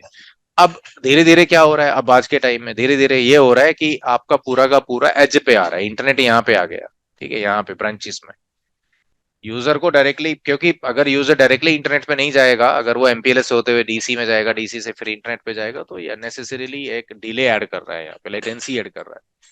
और आजकल की जो एप्लीकेशन है वो लेटेंसी को ज्यादा मतलब बियर कर नहीं सकते। जैसे अब मैं आप लोगों के साथ में बैठा हूँ, जूम यूज कर रहा हूँ, ऐसे टीम्स आप यूज कर सकते हो या जो भी है, ठीक है, डिफरेंट आपके पास सोल्यूशंस हैं इस तरह के। तो आपको रियल टाइम में ट्रैफिक ले जाना होता है। ऑफिस 365 को ज्यादा बैंडविड्थ चाहिए, लेटेंसी कम चाहिए। ड्रॉपबॉक्स को कम लेटेंसी चाहिए, ज्यादा बैंडविड्थ चाहिए। अगर आप अभी भी इंटरनेट यहीं से दोगे तो सोचिए, डीसी में अगर आपका यही एक तरीका है इंटरनेट देने का अपने ब्रांच यूजर्स को, तो जस्ट इमेजिन कि आजकल जो ये एप्लीकेशन है, इतने हैवी एप्लीकेशन है, यूट्यूब एचडी में आ रहा है, तो सोचिए यहाँ पे बैंडविड्थ कितना चाहिए आपको। और खाली वही बैंडविड्थ नहीं, इसमें अब सबसे बड़ी प्रॉब्लम ये है अब इस आर्किटेक्चर में कि जब ब्रांच का ट्रैफिक बढ़ेगा तो एमपीएलएस की बैंडविड्थ भी तो इंक्रीज होगी ना। अब यहाँ पे ये भी तो खर्चा बढ़ेगा ना अब आपका साथ के साथ। बिकॉज एमपीएलएस में तो सिंपल है, जितना आप बैंडविड्थ बढ़ाओगे उतना ज्यादा आपको कॉस्ट बियर करना होगा। अब सोचिए आप इंटरनेट का ट्रैफिक एमपीएलएस से लेकर के जा रहे हैं। मतलब आपने स्टार्ट किया था 2 Mbps से, आपने 2 Mbps का लिंक लिया था, अभी आपका पहुंच गया है ये मान लीजिए 20 Mbps। क्यों? क्योंकि इंटरनेट भी एक्सेस हो रहा है ब्रांचेस में। आपका 2 का 20 हो गया एमपीएलएस बैंडविड्थ। और 20 से हो सकता है आपने बोला नहीं यार इसमें काम नहीं चल रहा, इसको ना 50 Mbps कर देते हैं, और गए काम से। अब कितना पैसा दोगे आप एमपीएलएस प्रोवाइडर को? ये भी एक अपने आप में प्रॉब्लम है, ठीक है। तो अगर इंटरनेट यहाँ पे जा रहा है ब्रांचेस में, तो इंटरनेट सर्किट डायरेक्टली अब इधर टर्मिनेट होगा ना, ब्रांचेस में टर्मिनेट होगा, तो उसको डायरेक्टली जाना होगा इंटरनेट पे। इसीलिए डीआईए कॉन्सेप्ट है एसटी-WAN के अंदर। बट अब समझ रहे हैं आप, देर वर मेनी प्रॉब्लम्स, चाहे वो फाइनेंशियल प्रॉब्लम्स हो, मतलब इसमें आपके जो कैपेक्स और ओपेक्स दोनों की बात कर लीजिए, ठीक है। कैपेक्स तो खैर उसमें भी रहेगा, बट ओपेक्स यहाँ ज्यादा है ट्रेडिशनली अगर आप देखोगे, चाहे वो आप मैनेजमेंट पर्सपेक्टिव से देखिए, मॉनिटरिंग पर्सपेक्टिव से देखिए, बैंडविड्थ के पर्सपेक्टिव से देख लीजिए। इनफैक्ट एसटी-WAN में अब सबसे बड़ा एडवांटेज ये मिलता है कि अंडरले जो टेक्नोलॉजी है आपकी, वो आप अभी भी एमपीएलएस यूज कर सकते हैं, इंटरनेट यूज कर सकते हैं, बट वाई एमपीएलएस? अगर आपका काम मैं ये बोलूँ ये एमपीएलएस की जरूरत ही नहीं है, सिर्फ इंटरनेट डाल दीजिए यहाँ पे, 2 इंटरनेट प्रोवाइडर रखिए और ब्रॉडबैंड डाल दीजिए आप, मुझे नहीं चाहिए लीज लाइन। जैसे पहले वो आती थी ना lease lines, dedicated line internet की, नहीं चाहिए मेरे को ब्रॉडबैंड भी चलेगा ब्रांचेस में। 100 Mbps का ब्रॉडबैंड ले लीजिए, 100 Mbps का मिल जाता है ना आजकल इजीली, या 200 Mbps का ब्रॉडबैंड ले लीजिए, बैंडविड्थ भी बढ़ गई आपकी, बैंडविड्थ का कोई प्रॉब्लम ही नहीं है। और एमपीएलएस भी, क्योंकि MPLS is so expensive, internet तो सस्ता है ना, और खास करके ब्रॉडबैंड जो बिजनेस ब्रॉडबैंड होगा वो तो काफी सस्ता रहेगा। अगर आपके 20 Mbps एमपीएलएस का कॉस्ट महीने का मान लीजिए 20,000 है, तो मेरे हिसाब से ब्रॉडबैंड का जो जो मुझे लगता है ब्रॉडबैंड का आपको 2 से 3 हजार आना चाहिए बस। तो एक तरीके से 5 टाइम्स 6 टाइम्स तो आपका यही कॉस्ट रिड्यूस हो रहा है। तो एसडी-WAN में सिस्को एसडी-WAN या कोई भी एसडी-WAN ले लीजिए, ये भी एक अच्छा है कि आपको एमपीएलएस यूज करना जरूरी नहीं है, आप इंटरनेट यूज कर सकते हैं। अब आप कहोगे सर इंटरनेट पे तो सिक्योर नहीं है आपका कम्युनिकेशन, तो ये क्या करता है एसडी-WAN, कि over the internet auto IPsec tunnel बनाता है। अब ये देखिए, ट्रेडिशनली आईपीसेक टनल आप मैनुअली बना रहे थे, और आपको याद होगा इसकी configuration, phase 1 config, phase 2 config, फिर अप्लाई करो, और ट्रबल शूटिंग उससे भी ज्यादा वाहियात, मतलब it's so difficult to perform troubleshooting. तो फिर यहाँ एसडी-WAN में सिस्को ने क्या रखा है, ऑटो टनल्स का कॉन्सेप्ट रखा है, ऑटो टनल्स का कॉन्सेप्ट रखा है यहाँ पे, ठीक है। तो we had so many problems with traditional architecture, इसीलिए अब यहाँ पे डेवलपर्स को लगा, या जो सीनियर मैनेजमेंट थी उनको लगा यार ये चीजें कुछ ऑटोमेट होनी चाहिए। और ऑटोमेशन सबसे पहले नेटवर्किंग में नहीं आया, सबसे पहले आया था ये, अगर आपको याद हो डेवऑप्स वगैरह जो आया था ना, ये आया था एप्लीकेशंस और सर्वर होस्टिंग के लिए, है ना, ऐप और सर्वर साइड में आया ऑटोमेशन सबसे पहले। तो वो पार्ट तो हो गया इनका सुपर फास्ट, क्योंकि अब तो वो 2 मिनट बैठते हैं, 3 मिनट बैठते हैं और वो वीएम्स को लॉन्च कर देते हैं, एप्लीकेशन उनकी रेडी हो जाती है ना। बट नेटवर्क रेडी नहीं हो पाता, ठीक है, नेटवर्क पीछे रह गया। तो तब यहाँ पे एसडीएन की बात आती है, सॉफ्टवेयर डिफाइंड नेटवर्किंग की बात आती है, तो यहाँ से स्टार्ट हुआ एसडीएन फिर आपका। तो एसडीएन की अगर आप बात करोगे नेटवर्किंग में, सॉफ्टवेयर डिफाइंड नेटवर्किंग की बात करोगे, तो इसमें ना 3 सोल्यूशन आते हैं मेनली। सिस्को की अगर मैं बात करूं पर्टिकुलरली, एक तो सिस्को में आता है एसडी-WAN, एक सिस्को में आता है एसडीए, और एक आता है एसीआई, सिस्को एसीआई। एसडी वैन की बात करोगे तो ये वैन एज राउटर्स को मैनेज करने के लिए होता है। वैन एज, समझ रहे हैं वैन एज का मीनिंग क्या होता है? जो वैन फेसिंग राउटर्स होंगे आपके रिमोट ब्रांचेस में और डेटा सेंटर में। क्योंकि हर एक जगह पे जो वैन फेसिंग राउटर्स होंगे, जहाँ पे आपके सर्किट्स टर्मिनेट होते हैं, ट्रांसपोर्ट टर्मिनेट होता है, वो राउटर्स तो होंगे ना, तो उन्हीं को वैन एज बोला जाता है। और एसडीए में होता है आपका लेन ऑटोमेशन। ये मेनली आपका जो एसडी है ना, लेन ऑटोमेशन के लिए यूज होता है। मतलब कैटलिस्ट स्विचेस को मैनेज करने के लिए होता है, वैसे खाली स्विचेस के लिए नहीं है, वायरलेस के लिए भी है। कैटलिस्ट स्विच भी ले लीजिए और वायरलेस भी ले लीजिए, दोनों को, वायर्ड और वायरलेस दोनों के लिए होता है, बट मेनली लेन ऑटोमेशन के लिए, लोकल एरिया नेटवर्क को देखेगा। और एसीआई हो गया नेक्सस स्विचेस को मैनेज करने के लिए, नेक्सस ऑटो आपके डीसी को ऑटोमेट करता है। तो सिस्को में, अगर सिस्को की बात करोगे आप, तो सिस्को में तीन अलग अलग एसडीएन वाले सोल्यूशंस हैं। तो एसडी वैन है, एसडीए है, एसीआई है। और ये एंड टू एंड आपका ऑटोमेशन हो गया। देखिए एंड टू एंड ये सॉफ्टवेयर डिफाइंड नेटवर्किंग होगी। डेटा सेंटर में एसीआई चलाएंगे, और वैन कनेक्टिविटी के लिए between remote sites and data centre आप एसडी वैन यूज करेंगे। और जितने भी ब्रांचेस रहेंगे जहां पे लेन रहेगा आपका, उस लेन को मैनेज करने के लिए एसडीए आप यूज कर सकते हो। तो यहाँ पे जो कंट्रोलर आता है ना, वो डीएनए सेंटर होता है एसडीए के लिए ना। डीएनए सेंटर सुना होगा आपने, डीनैट। और यहाँ पे एपिक कंट्रोलर आता है एसीआई के अंदर। खैर, अब बात करते हैं एसडी वैन की। खाली सिस्को में सिर्फ एसडी वैन की बात करेंगे। तो जब हम सिस्को एसडी वैन की बात करते हैं ना, तो इसके पास यहाँ पे आपको दो सोल्यूशन मिलेंगे।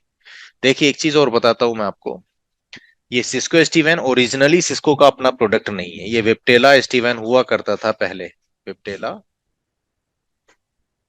एसडी-वैन, जो कि बाद में सिस्को ने 2017 में सिस्को ने एक्वायर किया, और अब ये क्या बन गया, सिस्को एसडी-वैन।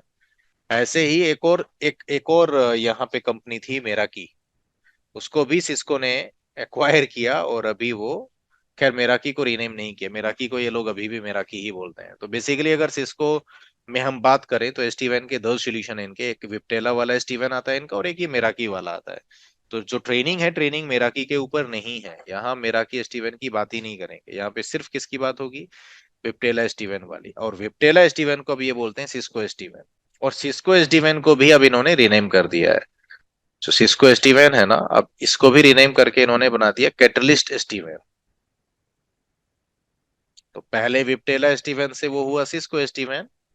तो सबसे जर्नी स्टार्ट होती है विप्टेला की, एज ए विप्टेला एसटीवैन, और विप्टेला एसटीवैन से वो जाता है सिस्को एसटीवैन के ऊपर, और सिस्को एसटीवैन अब रीनेम होकर के क्या हो गया, कैटलिस्ट एसटीवैन। ठीक है, तो ये कैटलिस्ट एसटीवैन की ट्रेनिंग हम लेने वाले हैं। ठीक है, बट इसमें जो कंपोनेंट्स यूज होते हैं वो विप्टेला वाले ही होते हैं। ठीक है, स्पेशली अगर कंट्रोलर्स की बात करें। क्लैरिटी मिली है आप लोगों को? और एक चीज ध्यान रखना है, एसटी वैन में सिर्फ और सिर्फ वैनेज राउटर्स को ही आप मैनेज कर पाएंगे। सिर्फ वैनेज राउटर्स को, जो आपके वैनेज राउटर्स होते हैं ना, सिर्फ उनको मैनेज कर पाएंगे आप।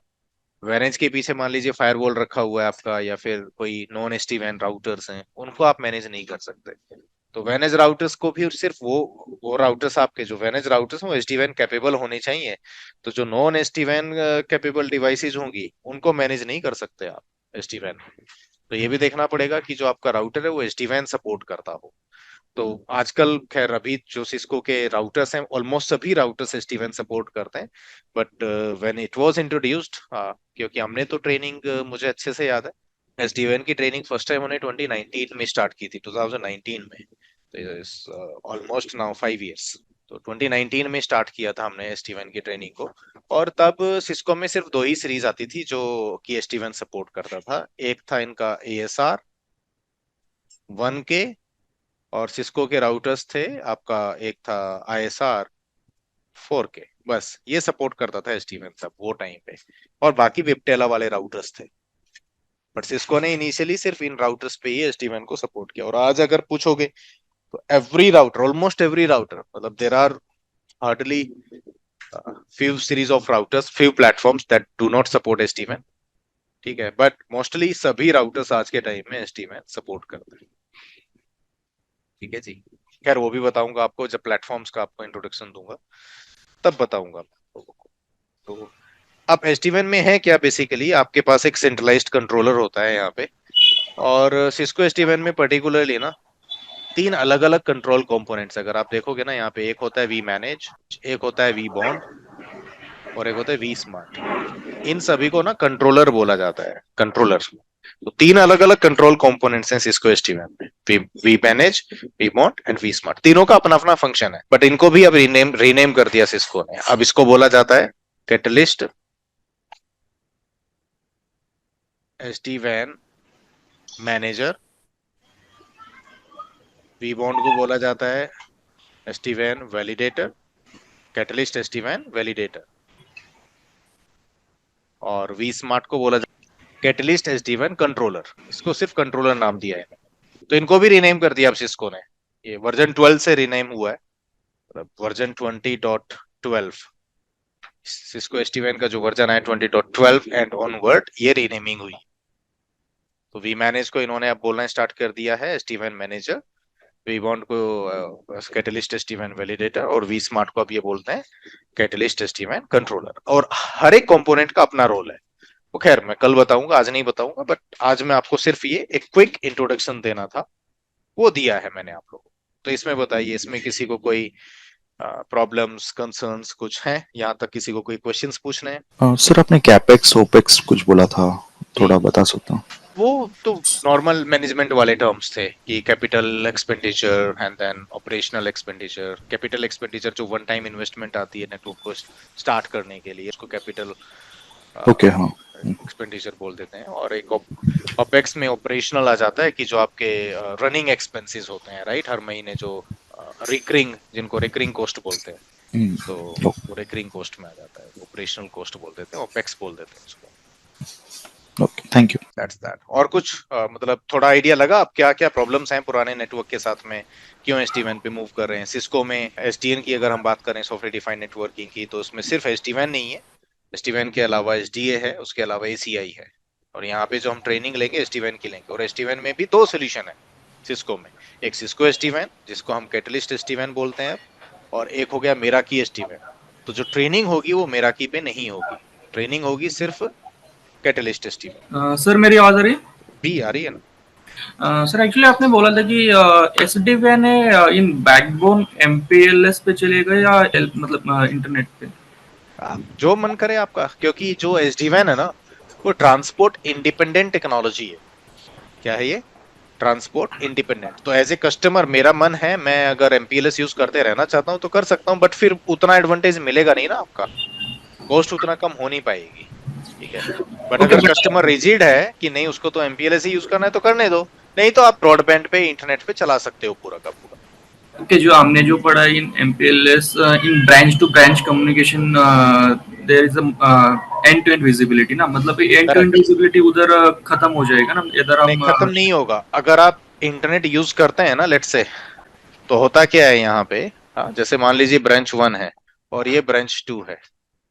अब आप कह रहे हो कि अगर एमपीएलएस हटा दें और आईएसपी लगा देते हैं दोनों तरफ, तो होता पता है क्या है? अब क्या होता है इंटरनेट के केस में, ये मान लीजिए इंटरनेट आपका, तो ऑटोमेटिक आईपी सेक टनल बनेगी दोनों के बीच में। क्या बनेगी? ऑटोमेटिक एसडीवैन में आईपी सेक टनल। और इसका जो लेन सबनेट है वो राउट होकर के इधर आ जाएगा, इसका लेन सबनेट राउट होकर के इधर आ जाएगा। तो ये जो लेन टू लेन कम्युनिकेशन है वो होगा over the internet using IPsec tunnel. तो सिक्योर भी रहेगा कम्युनिकेशन और एंड टू एंड विजिबिलिटी भी रहेगी। अब एंड टू एंड विजिबिलिटी जब मैं बोल रहा हूं, तो ऐसा नहीं होगा जब आप यहाँ पे ट्रेस राउट चलाओगे लेन से दूसरे लेन में, तो आपको ये इंटरनेट वाले भी नेक्स्ट हॉप्स दिखाई देंगे? नहीं, वो नहीं दिखेंगे। क्यों? क्योंकि आईपी सेक टनल आ गया। ओके, तो टनल से जाएगा ना traffic. Branch to branch tunnel create कर जी, लेकिन ब्रांच से ब्रांच की विजिबिलिटी तो रहेगी ना। हाँ, प्रोवाइडर के जो हॉप्स आ रहे हैं बीच में वो विजिबिलिटी आपको नहीं रहेगी और उसकी जरूरत भी नहीं। Okay, So now the Vectala is, they are not manufacturing anything, right? It's completely done by Cisco. All the devices. Viptela? Yeah, the devices जो भी SD-WAN का भी we are getting. So the terminology Vectala, nowhere they are using it, right? हाँ, they all using Cisco devices nowadays. और कोई problem? अभी काफी interest आने वाला है आप लोगों को इसमें ना, डोंट वरी। आपको मैं अब कुछ चीजें और भी दिखाता हूँ। तो ये आपका यहाँ पे जो टोटल लैब्स होंगी ना आपकी, वो देखिए, लैब्स टू कवर। तो अगर आप देखोगे, जैसे ये पूरा लैब्स का दिया हुआ है इसमें स्लाइड्स में, और ये आपके ट्रेनिंग पोर्टल पे ऑलरेडी अवेलेबल है, राइट। तो जो लैब्स हम कवर करने वाले हैं यहाँ पे, lab 1 interconnecting SD-WAN components installing, तो आप देख सकते हो ये लैब्स का नेम है। टोटल जो आपके लैब्स हैं यहाँ पे वो है 51, ये हम परफॉर्म करने वाले हैं। जो लैब टोपोलॉजी है विच इज दिस, राइट, ये लैब टोपोलॉजी है। इसमें अगर आप देखोगे तो we have got like a DC, अगर आप लेफ्ट टॉप में देखेंगे ना तो we have got a, come on, ये डीसी है आपका, ये DCCH, एक ही राउटर लगा है, ये एक ही फायरवॉल पे इंटरनेट और MPLS दोनों टर्मिनेट हुए हैं। दो प्रोवाइडर हैं, एक MPLS एक इंटरनेट, और एक साइट 1 है, एक साइट 2 है, एक साइट 3 है। तो डुअल CPE साइट भी है आपके पास जिसमें दो वैनेज राउटर लगे हुए हैं, और एक सिंगल CPE साइट भी है जिसमें एक सिंगल वैनेज राउटर लगा हुआ है।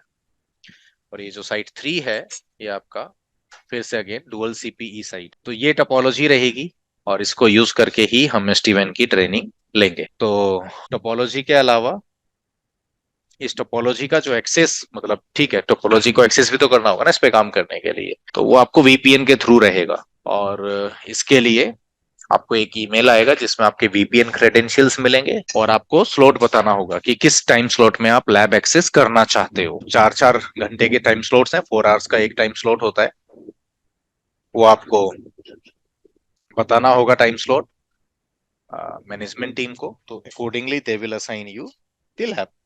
तो वही टाइम ड्यूरेशन में आपके पास लैब का एक्सेस रहेगा। इसमें पहले VPN से आपको कनेक्ट करना होगा अपने आप को, Cisco any connect VPN solution हम यूज करते हैं, वो सॉफ्टवेयर भी आपको मिल जाएगा, आप उसको इंस्टॉल करेंगे अपने लैपटॉप में, कनेक्ट करेंगे VPN से, और फिर उसके बाद आपका आगे यूजर ID पासवर्ड मिलेगा लैब में लॉगिन करने के लिए।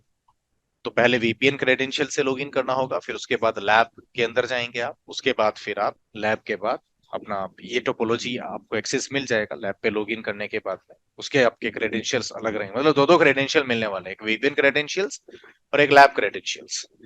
फिर आप इसको पावर ऑन करते हैं डिवाइसेस को, और फिर इस पे काम करेंगे। काम कैसे करेंगे वो मैं आपको बताऊंगा, बट ये क्रेडेंशियल्स आपको मिलेंगे, आपको बताना पड़ेगा आपके प्रेफर्ड टाइमिंग्स। तो आपको जो अवेलेबल स्लॉट्स होंगे वो मिल जाएगा कि ये अवेलेबल है, इसमें से आप बता दीजिए। तो उसके लिए मैं बुला लूंगा someday, like may be tomorrow, day after tomorrow, किसी को मैनेजमेंट से इस कॉल पे ले आऊंगा उन लोगों को, and they can have a discussion with you, with each one of you, so that you can provide your preferred timings, और जो आपके प्रेफर्ड टाइम स्लॉट्स रहेंगे वो आपको एलोकेट हो जाएंगे। के बाद ही वो यूजर ID और पासवर्ड आपको मिलने वाला है। बट ये लैब का एक्सेस आपको VPN से ही मिलने वाला है, it's not like publicly available.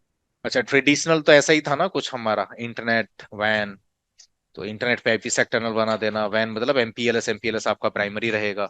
दोनों राउटर पे अपना अपना कंट्रोल प्लेन, अपना डेटा प्लेन और अपना ही मैनेजमेंट प्लेन, दोनों राउटर का अपना है ना, मतलब अपना इंडिविजुअल कंट्रोल प्लेन है, इंडिविजुअल ही दोनों का अपना अपना डेटा प्लेन है। बट अब चेंज हो रही है, यूजर की जो रिक्वायरमेंट है वो बढ़ गई है, आपके एप्लीकेशंस क्लाउड में मूव हो रहे हैं, जैसे SaaS एप्लीकेशंस है ना आपकी, Office 365, Dropbox, बॉक्स है ना, Zoom एंड मेनी अदर्स।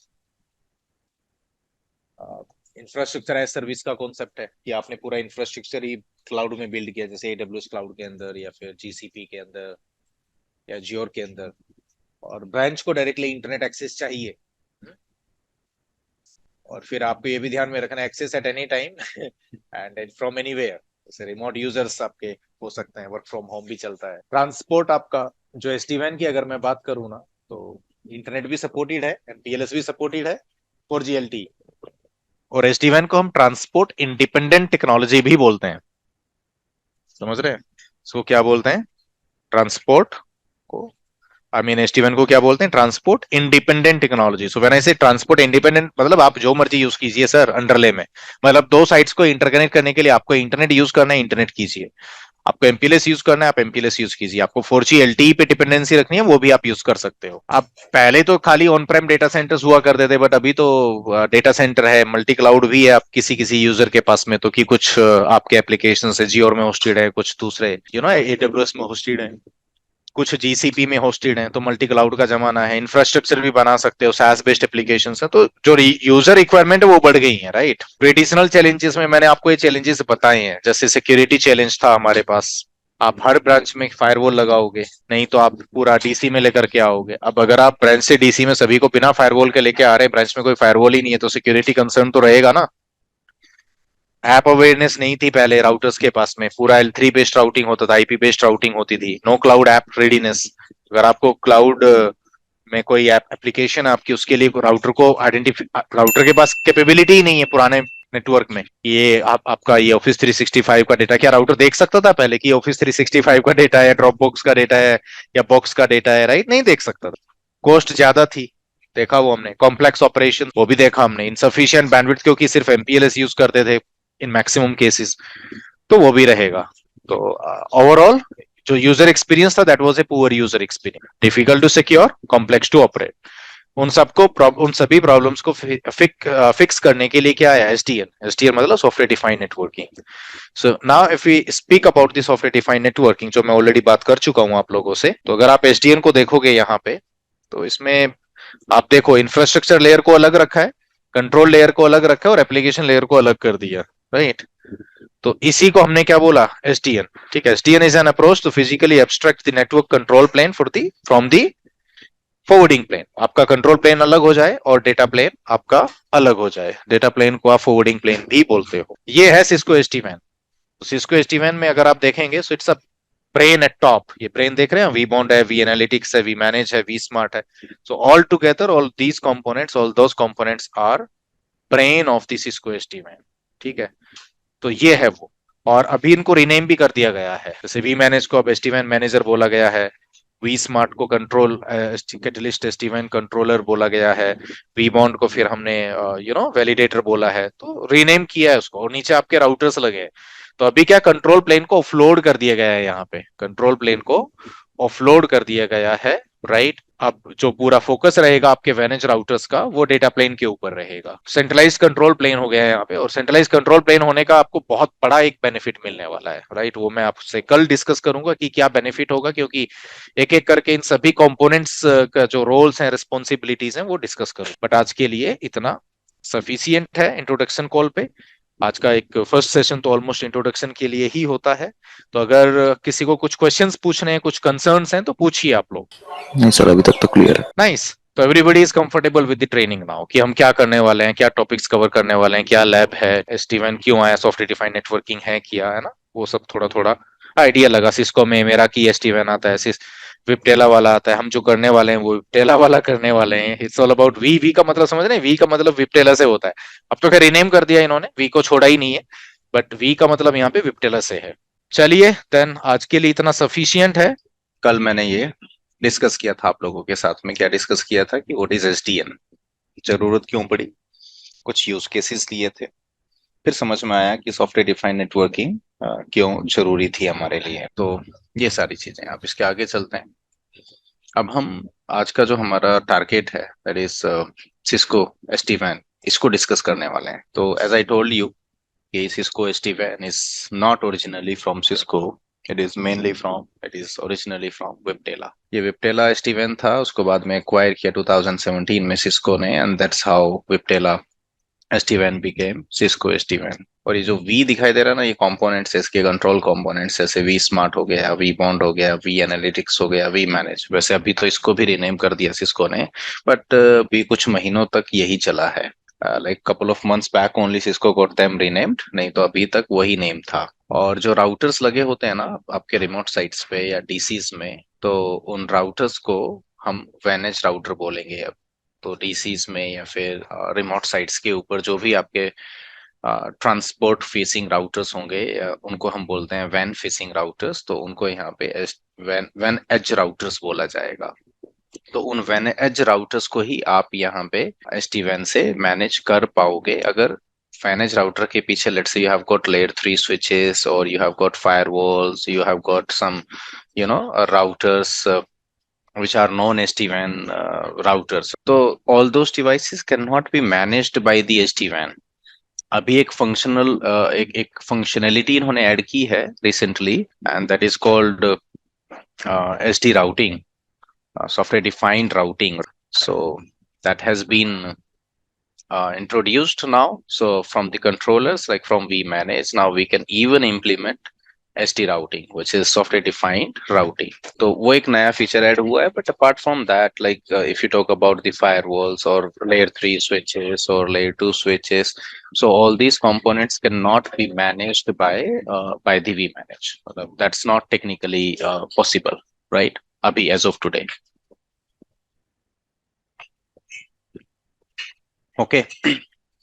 अब देखिए होता क्या है, if we really talk about this Cisco SD-WAN, ठीक है, तो इसमें अगर आप ध्यान से देखेंगे, स्पेशली ये ऊपर वाले आर्किटेक्चर को देखिए, अब ये ब्रेन वाला जो आर्किटेक्चर है, ये वाला, it's a brain of the Cisco SD-WAN.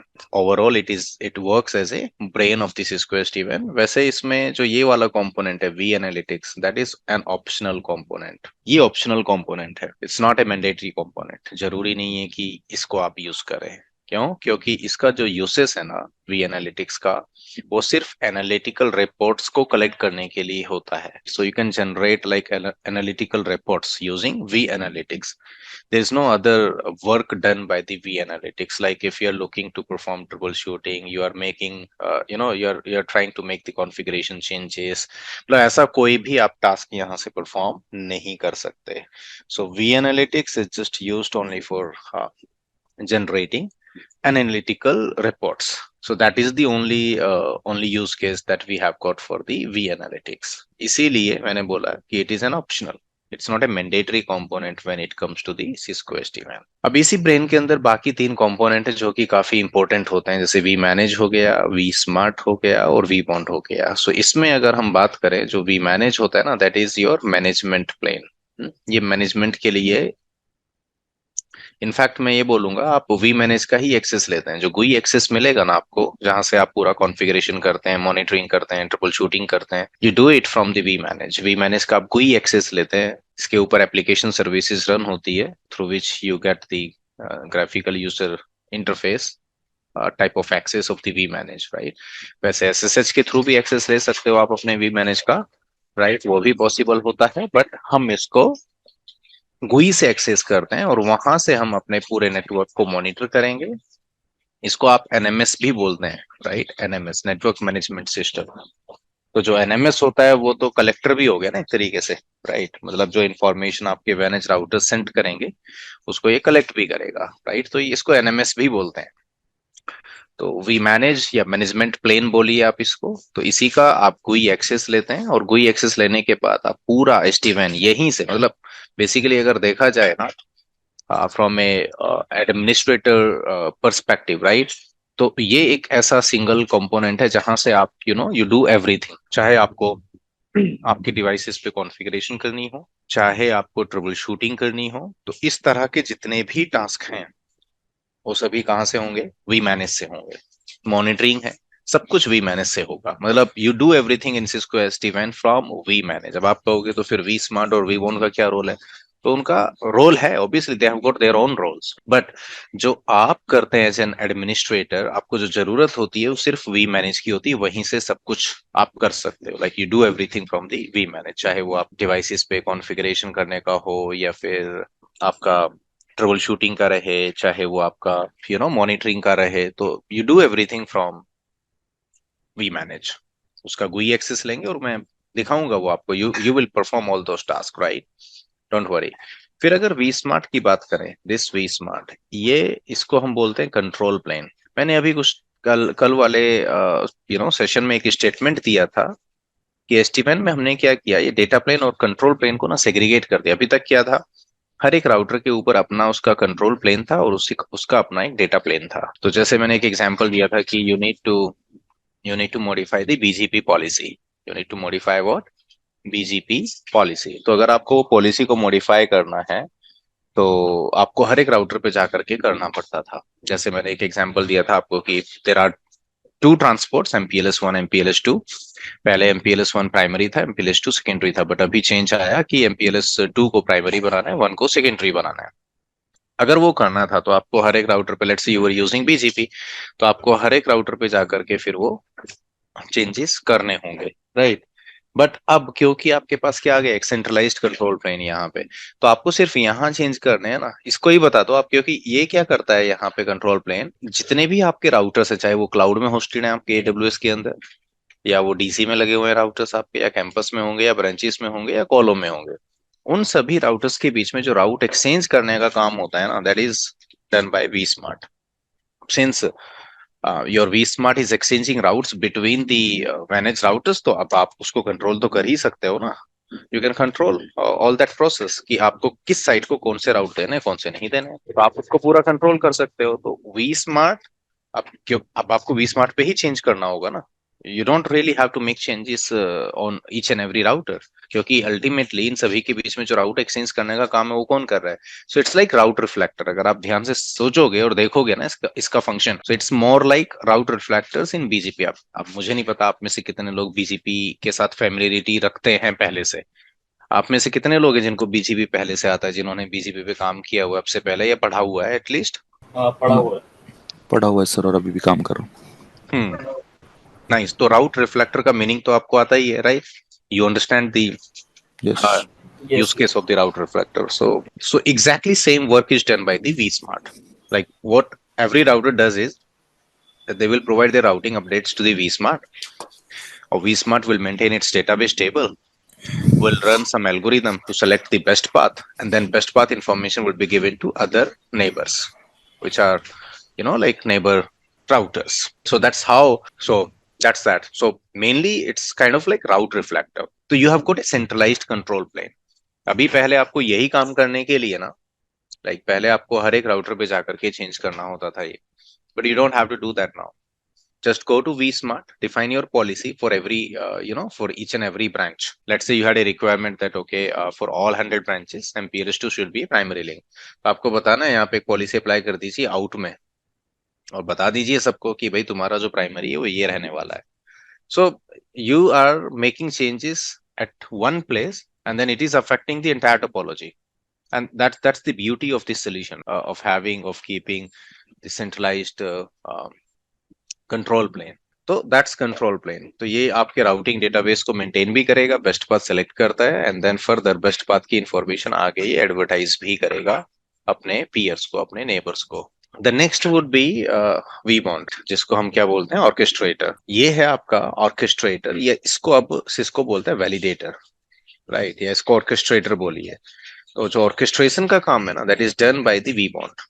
अब ये ऑर्केस्ट्रेशन क्या होता है वो थोड़ा समझाता हूँ मैं आप लोगों को. जैसे आप लोगों को थोड़ा इस तरीके से समझाता हूँ मैं, थोड़ा रियल लाइफ वाला एक एग्जांपल लूंगा मैं, and then we can further discuss about the vBond. फिलहाल आप ऐसे समझिए, आपको नौकरी की जरूरत है. अक्षय, लोकेश, मुकुंद, रवि, शिवानंद, लेट्स अज्यूम कि आपको एक नई जॉब देखनी है. तो आइडियली आप लोग क्या करते हैं, आपकी जो लिंक्डइन प्रोफाइल है ना, राइट, लिंक्डइन प्रोफाइल को अपडेट कर देते हैं. उसमें डाल देते हो कि you are actively looking for the job. मैं ये एक प्लेटफॉर्म का एग्जांपल ले रहा हूँ. तो आप, मतलब जो आप एम्प्लॉइज हैं, तो एम्प्लॉई ने अपनी एक प्रोफाइल बनाई कहाँ पे, लिंक्डइन पे.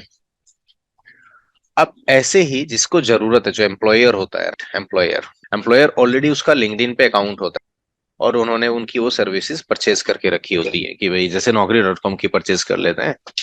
हमारा सीवी तो वैसे तो यहाँ ये लोग भी एम्प्लॉय भी परचेज कर सकते हैं सर्विसेज, अगर उनको थोड़ा एक्स्ट्रा अटेंशन चाहिए. बाकी जिन लोगों को डेटा चाहिए होता है, सीवीज डाउनलोड करने होते हैं, उनको एम्प्लॉयर को तो परचेज करना ही पड़ेगा सर्विसेज. बट अगर एक देखोगे जो कॉमन है यहाँ पे, वो ये प्लेटफॉर्म है लिंक्डइन. ये लिंक्डइन का काम क्या है यहाँ पे, ये दो लोगों को मिलवाता है यहाँ पे. एक एम्प्लॉई को, मतलब एम्प्लॉई मतलब जो the people who are looking for the job hunt कर रहे हैं उनको, प्लस जो एम्प्लॉयर है, जो हायरिंग कर रहे हैं, उनको मिलवाता है ये एक दूसरे से. इस लिंक्डइन प्लेटफॉर्म को आप ऑर्केस्ट्रेटर बोल सकते हो यहाँ पे. इस डेफिनेशन में इसको यहाँ रिलेट कर रहा हूँ, राइट? क्योंकि लिंक्डइन पे जितने भी एम्प्लॉयर्स हैं वो हैं सभी कनेक्टेड. उसके अलावा जो people who are looking for the job, they are also they will come online on the LinkedIn and they will create their profile. ठीक है, तो दोनों लोग कहाँ पे कनेक्ट हुए, लिंक्डइन पे आकर के. तो LinkedIn provided the services as an orchestrator because this LinkedIn enabled these two people to talk to each other. अगर लिंक्डइन नहीं होगा, प्लेटफॉर्म नहीं होगा बीच में, तो क्या एम्प्लॉय को पता है कि यहाँ पे ओपनिंग है? क्या एम्प्लॉयर को पता है कि अच्छा ये इंसान जो है नौकरी ढूंढ रहा है, राइट? अब there are many other platforms as well, but I don't want to move into that kind of discussion. मैं सिर्फ ये कह रहा हूँ कोई भी प्लेटफॉर्म हो सकता है, it's not only LinkedIn, it can be naukri.com, it can be some other, like, so there can be many platforms, there are many different platforms। तो ये सारी चीजें हैं, आया समझ में? क्लियर है ये? ठीक है, तो ये जो लिंक्डइन है that is working as an orchestrator, तो ये जो वी बॉन्ड है that exactly does same, exactly same करता है। ये क्या करता है यहाँ पे देखिए, होता क्या है कि जैसे वी बॉन्ड है तो इसमें क्या होता है, जितने भी वी स्मार्ट्स है और वी मैनेज है ना, वो एक परमानेंट कनेक्शन बना के रखते हैं। ये परमानेंट कनेक्शन होता है यहाँ पे, ये एक परमानेंट कनेक्शन है between vBond and vManage, and then vBond and vSmart. So permanent connection will be there between V bond, V manage, V bond, V smart। अब होता क्या है, ये जो राउटर है ना यहाँ पे, ये राउटर, इस राउटर को नहीं पता where is V manage and where is V smart, what is IP address of V manage and what is the IP address of V smart। ठीक है, नहीं पता यहाँ पे कहाँ है ये V smart, V manage, right? तो होता क्या है कि जितने भी राउटर्स हैं ना, उनको सबको हमें बताना पड़ता है हु इज वी बॉन्ड, मतलब एटलीस्ट वी बॉन्ड का आईपी बताना पड़ेगा। तो यहाँ से ही वी बॉन्ड के पास जाएंगे खुद से, मतलब अब मैंने इसको बताया, एटलीस्ट वी बॉन्ड का आईपी तो बताना पड़ेगा ना मेरे को, लोगों को ये तो बताना पड़ेगा ना, जिसको जो जॉब लुक कर रहा है उसको बताना पड़ेगा, जाकर के अकाउंट बना लीजिए कहाँ पे, लिंक्डइन में, बाकी खुद से हो जाएगा। तो उतना तो बताना पड़ता है, राइट? ऐसे ही यहाँ पे राउटर को ये तो बताना पड़ेगा how to reach vBond, who is vBond basically, तो इसको बताना पड़ेगा वी बॉन्ड का आईपी क्या है। तो फिर ये राउटर जाता है वी बॉन्ड के पास। अब क्योंकि वी बॉन्ड क्या है, ऑर्केस्ट्रेटर, ठीक है, तो ये क्या करता है, जो कंट्रोलर लिस्ट है ना इसके पास, ये जो परमानेंट कनेक्शन बना हुआ है वी मैनेज वी स्मार्ट, वो कंट्रोलर लिस्ट दे देगा इस राउटर को, राइट? अब इसके बाद ये कनेक्शन को टर्मिनेट भी करेगा, ये कंट्रोलर लिस्ट देगा वी बॉन्ड किसको, मैनेज राउटर को, और उसके बाद ये कनेक्शन को टर्मिनेट भी करेगा। और अब क्योंकि मैनेज राउटर के पास वी स्मार्ट और वी मैनेज दोनों की इंफॉर्मेशन है, तो ये वी स्मार्ट के पास भी जाएगा और वी मैनेज के पास भी जाएगा to establish the management plane connection and control plane connection, क्योंकि दोनों ही कनेक्शंस का अपाना कंपलसरी है। आपका कंट्रोल प्लेन कनेक्शन भी आप आना चाहिए और मैनेजमेंट प्लेन कनेक्शन भी आपका आप आना चाहिए। समझ आया ये कि नहीं आया? बोलिए ऑर्केस्ट्रेटर का यहाँ पे। तो ये जो वी बॉन्ड है ये एग्जैक्टली वही काम कर रहा है जो लिंक्डइन करता है हमारे जॉब सर्च, जॉब हंटिंग में, राइट? या naukri.com जो काम करता है वैसे है ये, क्योंकि हमारे मैनेज राउटर्स को नहीं पता होता है who is vSmart and who is vManage, right? तो इसको हम बताते हैं सिर्फ वी बॉन्ड, तो ये वी बॉन्ड के पास आएगा, और वी बॉन्ड के पास ऑलरेडी क्या होती है, एक कंट्रोलर लिस्ट। क्यों? क्योंकि उसका एक परमानेंट कनेक्शन बना होता है। अब आप कहोगे सर अगर ये कनेक्शन नहीं है तो क्या, कुछ भी नहीं, ये जाएगा वैनेज राउटर वी बॉन्ड के पास कंट्रोल लिस्ट है ही नहीं, कंट्रोल लिस्ट दे नहीं पाएगा, तो फिर वैनेज राउटर आपका वी स्मार्ट और वी मैनेज से बात नहीं कर पाएगा या कनेक्शन एस्टेब्लिश नहीं कर पाएगा, राइट? So that's that. इसके अलावा अगर आप देखोगे तो एक चीज ध्यान रखना आप यहाँ पे कि जितने भी ये कंट्रोल कंपोनेंट्स है वो आपस में कनेक्शन बनाते हैं यहाँ पे, राइट? आपस में कनेक्शन बनता है। उसके अलावा जो वैनेज राउटर्स होते हैं ना, ये जैसे क्लाउड में हो सकता है, AWS के अंदर वर्चुअल राउटर लगा सकते हैं ना आप क्लाउड में, whether it is AWS cloud or Azure cloud, right? Anywhere you can deploy the virtual routers। तो ये वर्चुअल राउटर हो सकते हैं क्लाउड में। उसके अलावा DC में फिजिकल राउटर हो सकते हैं, कैंपस में भी फिजिकल राउटर होंगे, ब्रांच में भी फिजिकल राउटर्स होंगे, राइट? तो ये जो राउटर्स हैं, ये राउटर्स कंट्रोल कनेक्शन बनाएंगे कंट्रोलर्स के साथ में। जैसे एक तो कंट्रोल प्लेन कनेक्शन बनेगा इसका वी स्मार्ट के साथ, और एक मैनेजमेंट प्लेन कनेक्शन बनेगा वी मैनेज के साथ, और ऑर्केस्ट्रेटर के साथ इनिशियली फर्स्ट लेवल पे ही कनेक्शन बनता है, उसके बाद टर्मिनेट हो जाता है वो, तो उसको ये परमानेंट मेंटेन नहीं करता। वी बॉन्ड के साथ जो कनेक्शन होता है वो टेम्परेरी होता है, लाइक इनिशियली जब राउटर अप आएगा फर्स्ट टाइम आपके SD-WAN आर्किटेक्चर जो SD-WAN फैब्रिक है उसका पार्ट बनने का ट्राई करेगा, वो टाइम पे ये वी बॉन्ड के पास जाएगा। उसके बाद वी बॉन्ड के साथ जो कनेक्शन है वो टर्मिनेट होगा और उसकी अब कोई जरूरत होगी भी नहीं। तो ये एक तो कंट्रोल प्लेन कनेक्शन बनाएगा वी स्मार्ट के साथ, ये भी परमानेंट रहने वाला है मैनेज राउटर से, और जो मैनेजमेंट प्लेन कनेक्शन है वी मैनेज के साथ वो भी परमानेंट रहता है अनटिल अनलेस ट्रांसपोर्ट डाउन हो गया, वी स्मार्ट डाउन हो गया, वी मैनेज डाउन हो गया, वो भी हो सकता है, राइट? तो तब तक ये परमानेंट रहेगा। उसके अलावा ये क्या करते हैं मैनेज राउटर्स, आपस में ना ये डायरेक्ट IPsec टनल बनाते हैं। जैसे मान लीजिए ओवर द इंटरनेट कनेक्टिविटी है कैंपस की ब्रांच से, तो ब्रांच राउटर्स आपके कैंपस राउटर के साथ में IPsec टनल बनाएंगे ओवर एनी अवेलेबल ट्रांसपोर्ट, और जो अवेलेबल ट्रांसपोर्ट है अंडरले वाला वो इंटरनेट भी हो सकता है, वो 4G भी हो सकता है, वो MPLS भी हो सकता है। इसको ऐसे मान के चलिए, मान लीजिए मेरा एक ब्रांच 1 है और एक ब्रांच 2 है। अब कुछ तो चाहिए ना मेरे को ट्रांसपोर्ट दोनों को कनेक्ट करने के लिए, राइट। अब it can B internet, right, it can B MPLS, और पहले भी ऐसे ही था, बस अभी ये 4G और LTE वाला कुछ थोड़ा नया आ गया, राइट। तो कुछ तो आपको चाहिए, तो कोई तो कनेक्शन लोगे। तो SD-WAN also works with broadband, तो आपका अगर ब्रॉडबैंड भी है ना तो भी चलेगा। जैसे ही ट्रांसपोर्ट मिलेगा ना दोनों साइड्स को, तो दोनों साइड्स के बीच में एक सिक्योर टनल बनेगी जिसको हम बोलते हैं IPsec टनल। और ये ऑटो टनल होती है। क्या होती है? ऑटोमेटिकली बनेगी, इसलिए इसको ऑटो टनल भी बोलते हैं। ध्यान रखना, सिस्को SD-WAN में अब आपको दो राउटर्स के बीच में IPsec टनल मैनुअली कॉन्फ़िगर करने की जरूरत नहीं होती है। इसको हमने यहाँ पे ऑटो टनल बोला हुआ है, या इसको यहाँ पे हम ऑटो टनल बोलते हैं। और ऑटो टनल इसको हम इसलिए बोलते हैं क्योंकि ये टनल ऑटोमेटिकली अप आएगी यहाँ पे। ठीक है, ध्यान रखना, ये टनल यहाँ पे ऑटोमेटिकली अप आएगी, right. You don't make any manual configuration to bring those tunnels up, चाहे वो फेज 1 की कॉन्फ़िगरेशन है। अब ये समझ रहे होंगे जिन्होंने पहले IPsec टनल पे काम किया, तो वहां पे फेज 1 कॉन्फ़िगरेशन होती है, फेज 2 होती है, राइट। प्री शेड की का भी एक चक्कर आता है, या फिर डिजिटल सर्टिफिकेट्स आप यूज करते हो to establish the IPsec tunnel, ठीक है। बट यहाँ पे आपको वो कुछ करने की जरूरत ही नहीं है, ऑटो टनल से सब कुछ खुद से होगा, चाहे वो फेज 1 कॉन्फ़िगरेशन है, फेज 2 है, या फिर वो प्री शेड की है, सब कुछ ऑटोमेटिकली डिफाइन होगा। And then this IPsec tunnel between the routers will come up directly, right?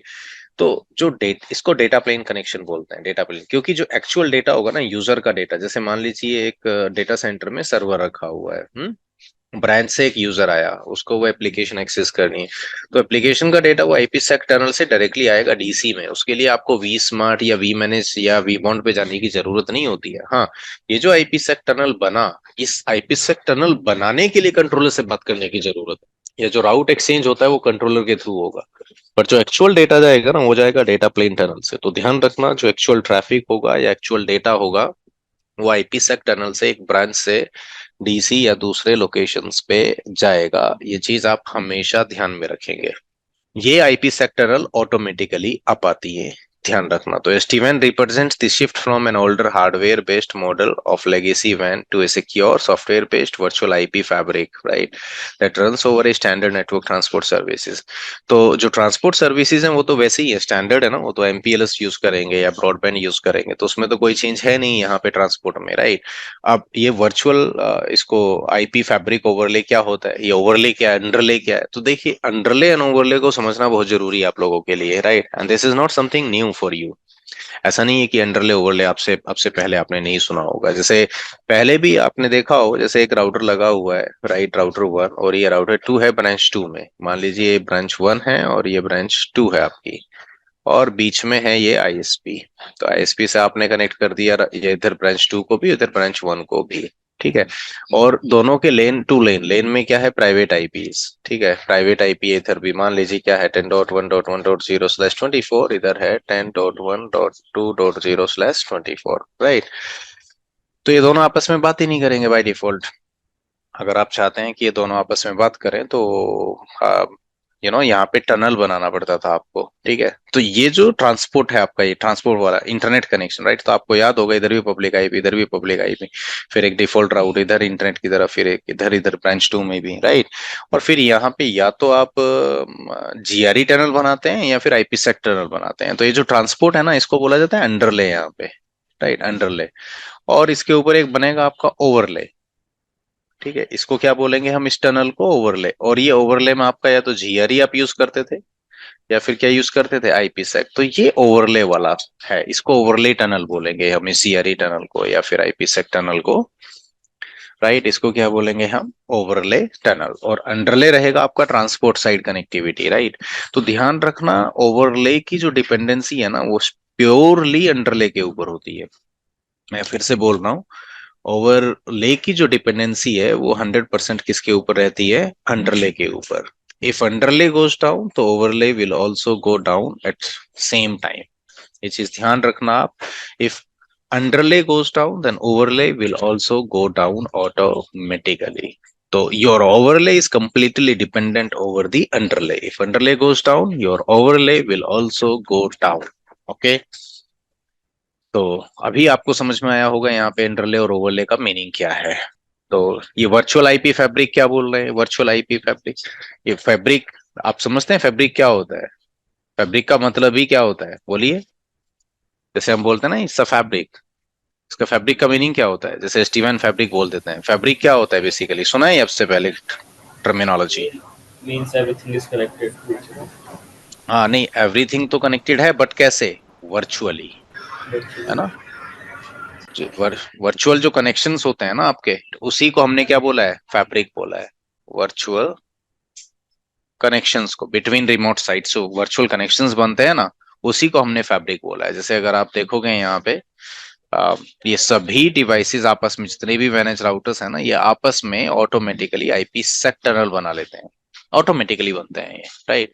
और इसी को आपने क्या बोल रहा है यहाँ पे? एक फैब्रिक बन गया है ये फैब्रिक है, मतलब एक वर्चुअल नेटवर्क बन गया है यहाँ पे।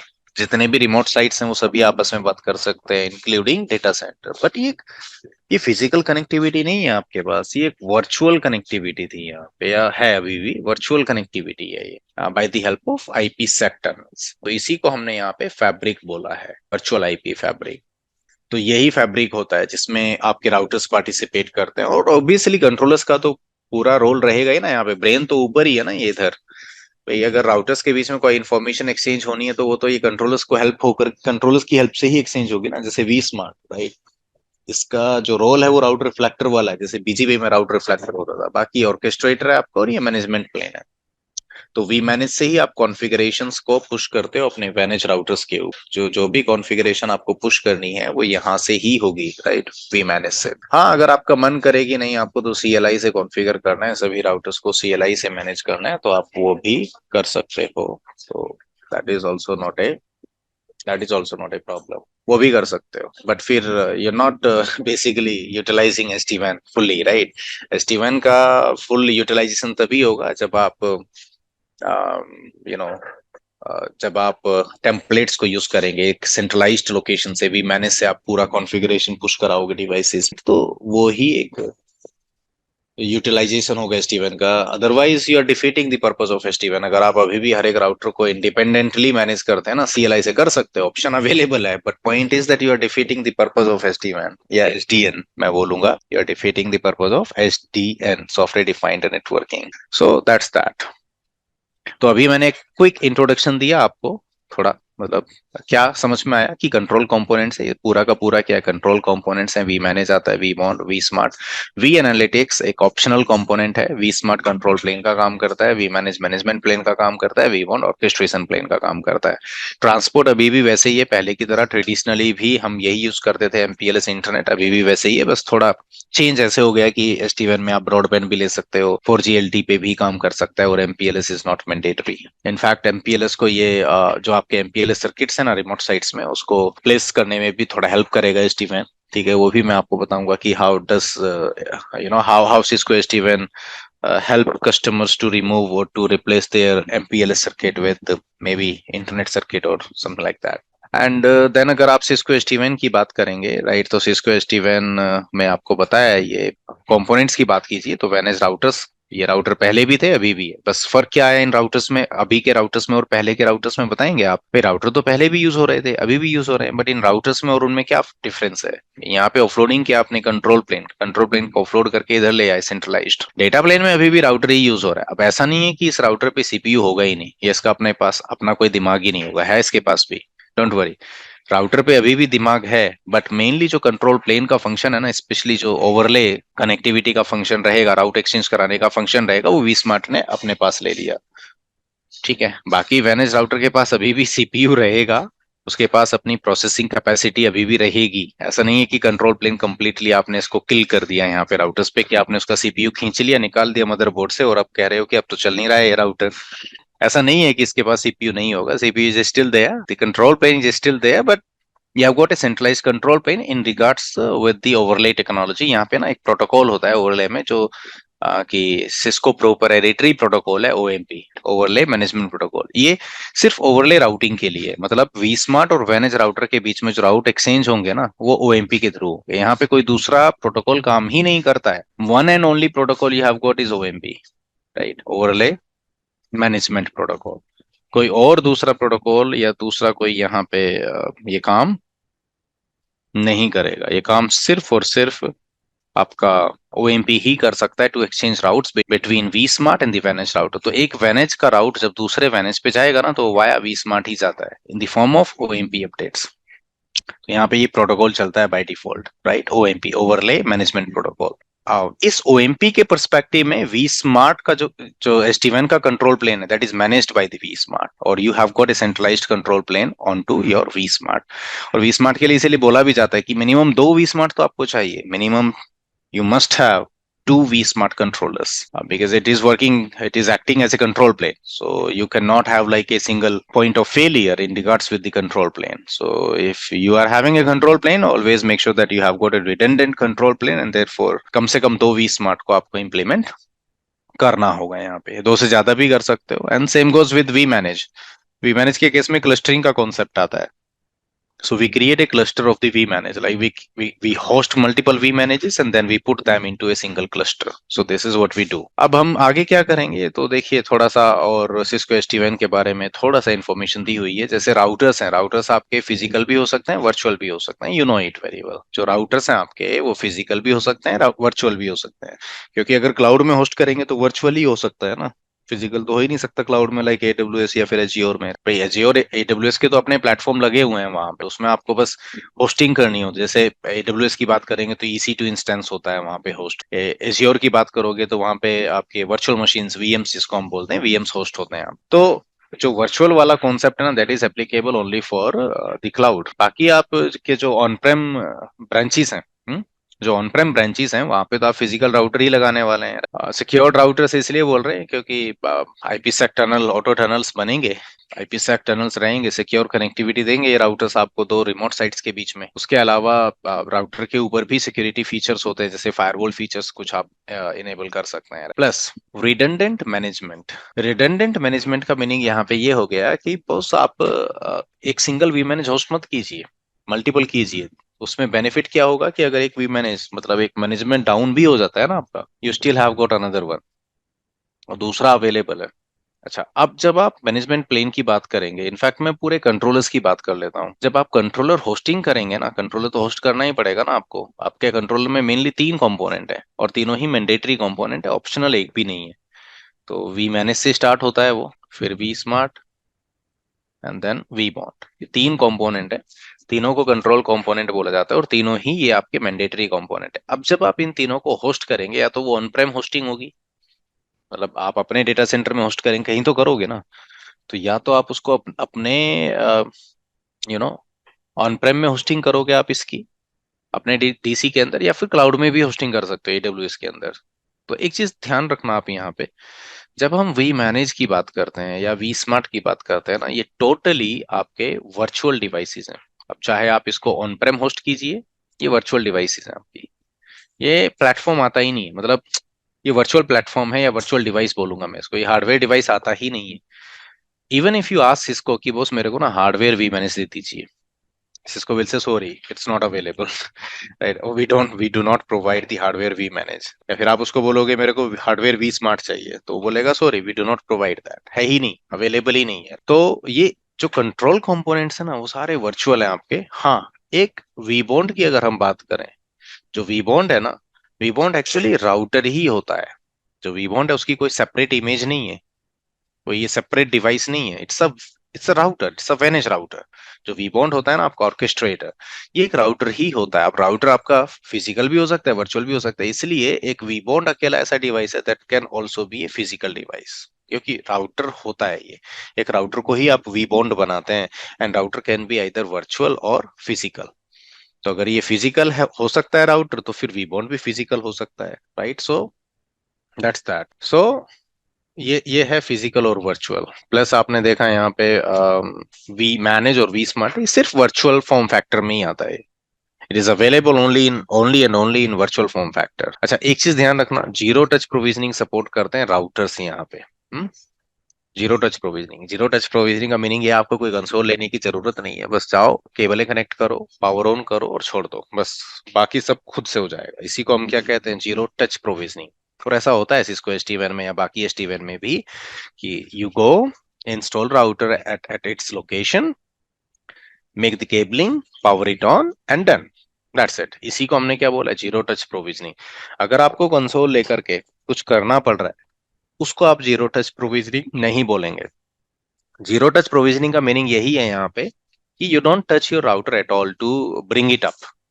Like if you are looking to bring up a router, you are trying to bring up a new site, so you don't want to touch the router at all, and that's what will be called zero touch provisioning, ZTP. As a separation of management, control and data for scaling. So for scaling purposes, what Cisco has done is, like in Cisco SD-WAN, you have got a separate control plane, separate control plane, data management plane and data plane. अभी बताया था ना, orchestration plane भी है, वो सब अलग अलग है. मैनेजमेंट प्लेन डिफरेंट है, कंट्रोल प्लेन डिफरेंट है, डेटा प्लेन डिफरेंट है. बताया था ना अभी, जैसे कंट्रोल प्लेन में क्या जाएगा, वी स्मार्ट, मैनेजमेंट प्लेन में क्या जाएगा, वी मैनेज, और डेटा प्लेन में क्या जाएंगे, आपके मैनेज राउटर्स. ऐसे डिवाइड हो गया ना. पहले तो सब कुछ एक ही डब्बे के ऊपर होता था, एक ही राउटर पे, वहीं पे मैनेजमेंट प्लेन है उसका, वहीं पे उसका कंट्रोल प्लेन है और वहीं पे उसका डेटा प्लेन है. बट अभी क्या हो गया, centralized management plane, centralized control plane and data plane में तो ठीक है, every router is participating, each and every router is participating in data plane. Is that clear? Does that make sense to all of you? Yes. Nice. अब इसमें एक चीज ध्यान रखना आप, अगर हम Cisco SD-WAN की बात करते हैं ना, तो यहाँ पे ना एक डिस्ट्रीब्यूटेड आर्किटेक्चर यूज किया गया है. कंट्रोलर्स की जब हम बात करें, मैं स्पेशली यहाँ पे कंट्रोलर्स की ही बात कर रहा हूँ. कंट्रोलर्स में क्या यूज किया है यहाँ पे, डिस्ट्रीब्यूटेड आर्किटेक्चर. क्या है ये डिस्ट्रीब्यूटेड आर्किटेक्चर? अगर आप देखेंगे तो मैनेजमेंट प्लेन अलग कंपोनेंट है, कंट्रोल प्लेन एक अलग कंपोनेंट है और ऑर्केस्ट्रेशन प्लेन अलग कंपोनेंट है. अगर आप ज्यादातर SD-WAN प्रोवाइडर्स को देखोगे या वेंडर्स को देखोगे, ideally in maximum cases you get all in one control component होता है उनका. वो एक ही उनका कंट्रोलर होता है, सिंगल कंट्रोलर, जो कि मैनेजमेंट प्लेन का भी काम करता है, ऑर्केस्ट्रेशन का भी काम करता है और कंट्रोल प्लेन का भी काम करता है. चाहे आप वो वेलो क्लाउड की बात करें, चाहे वो आप सिल्वर पीक की बात करें, all these providers have got only one controller doing everything. Management plane का भी वही काम करेगा, ऑर्केस्ट्रेशन का भी वही काम करेगा और कंट्रोल प्लेन का भी वही काम करेगा. बट सिस्को में वैसा यूज नहीं किया. सिस्को में इन्होंने क्या यूज किया, डिस्ट्रीब्यूटेड आर्किटेक्चर. क्यों किया सिस्को ने डिस्ट्रीब्यूटेड आर्किटेक्चर? इसका क्या बेनिफिट हो सकता है उस कंट्रोलर के ऊपर जो कि ऑल इन वन है, all in one controller, all in one type of controller के ऊपर इसका क्या एक आपको एडवांटेज मिलने वाला है, वो आपको समझने की जरूरत है, वो हमें यहाँ पे देखने की जरूरत है. तो अगर आप इसको ध्यान से देखेंगे यहाँ पे, तो होता क्या है, देखिए, अगर आप ऑल इन वन यूज करते हैं ना, और अगर वो डाउन हो गया तो you get everything down.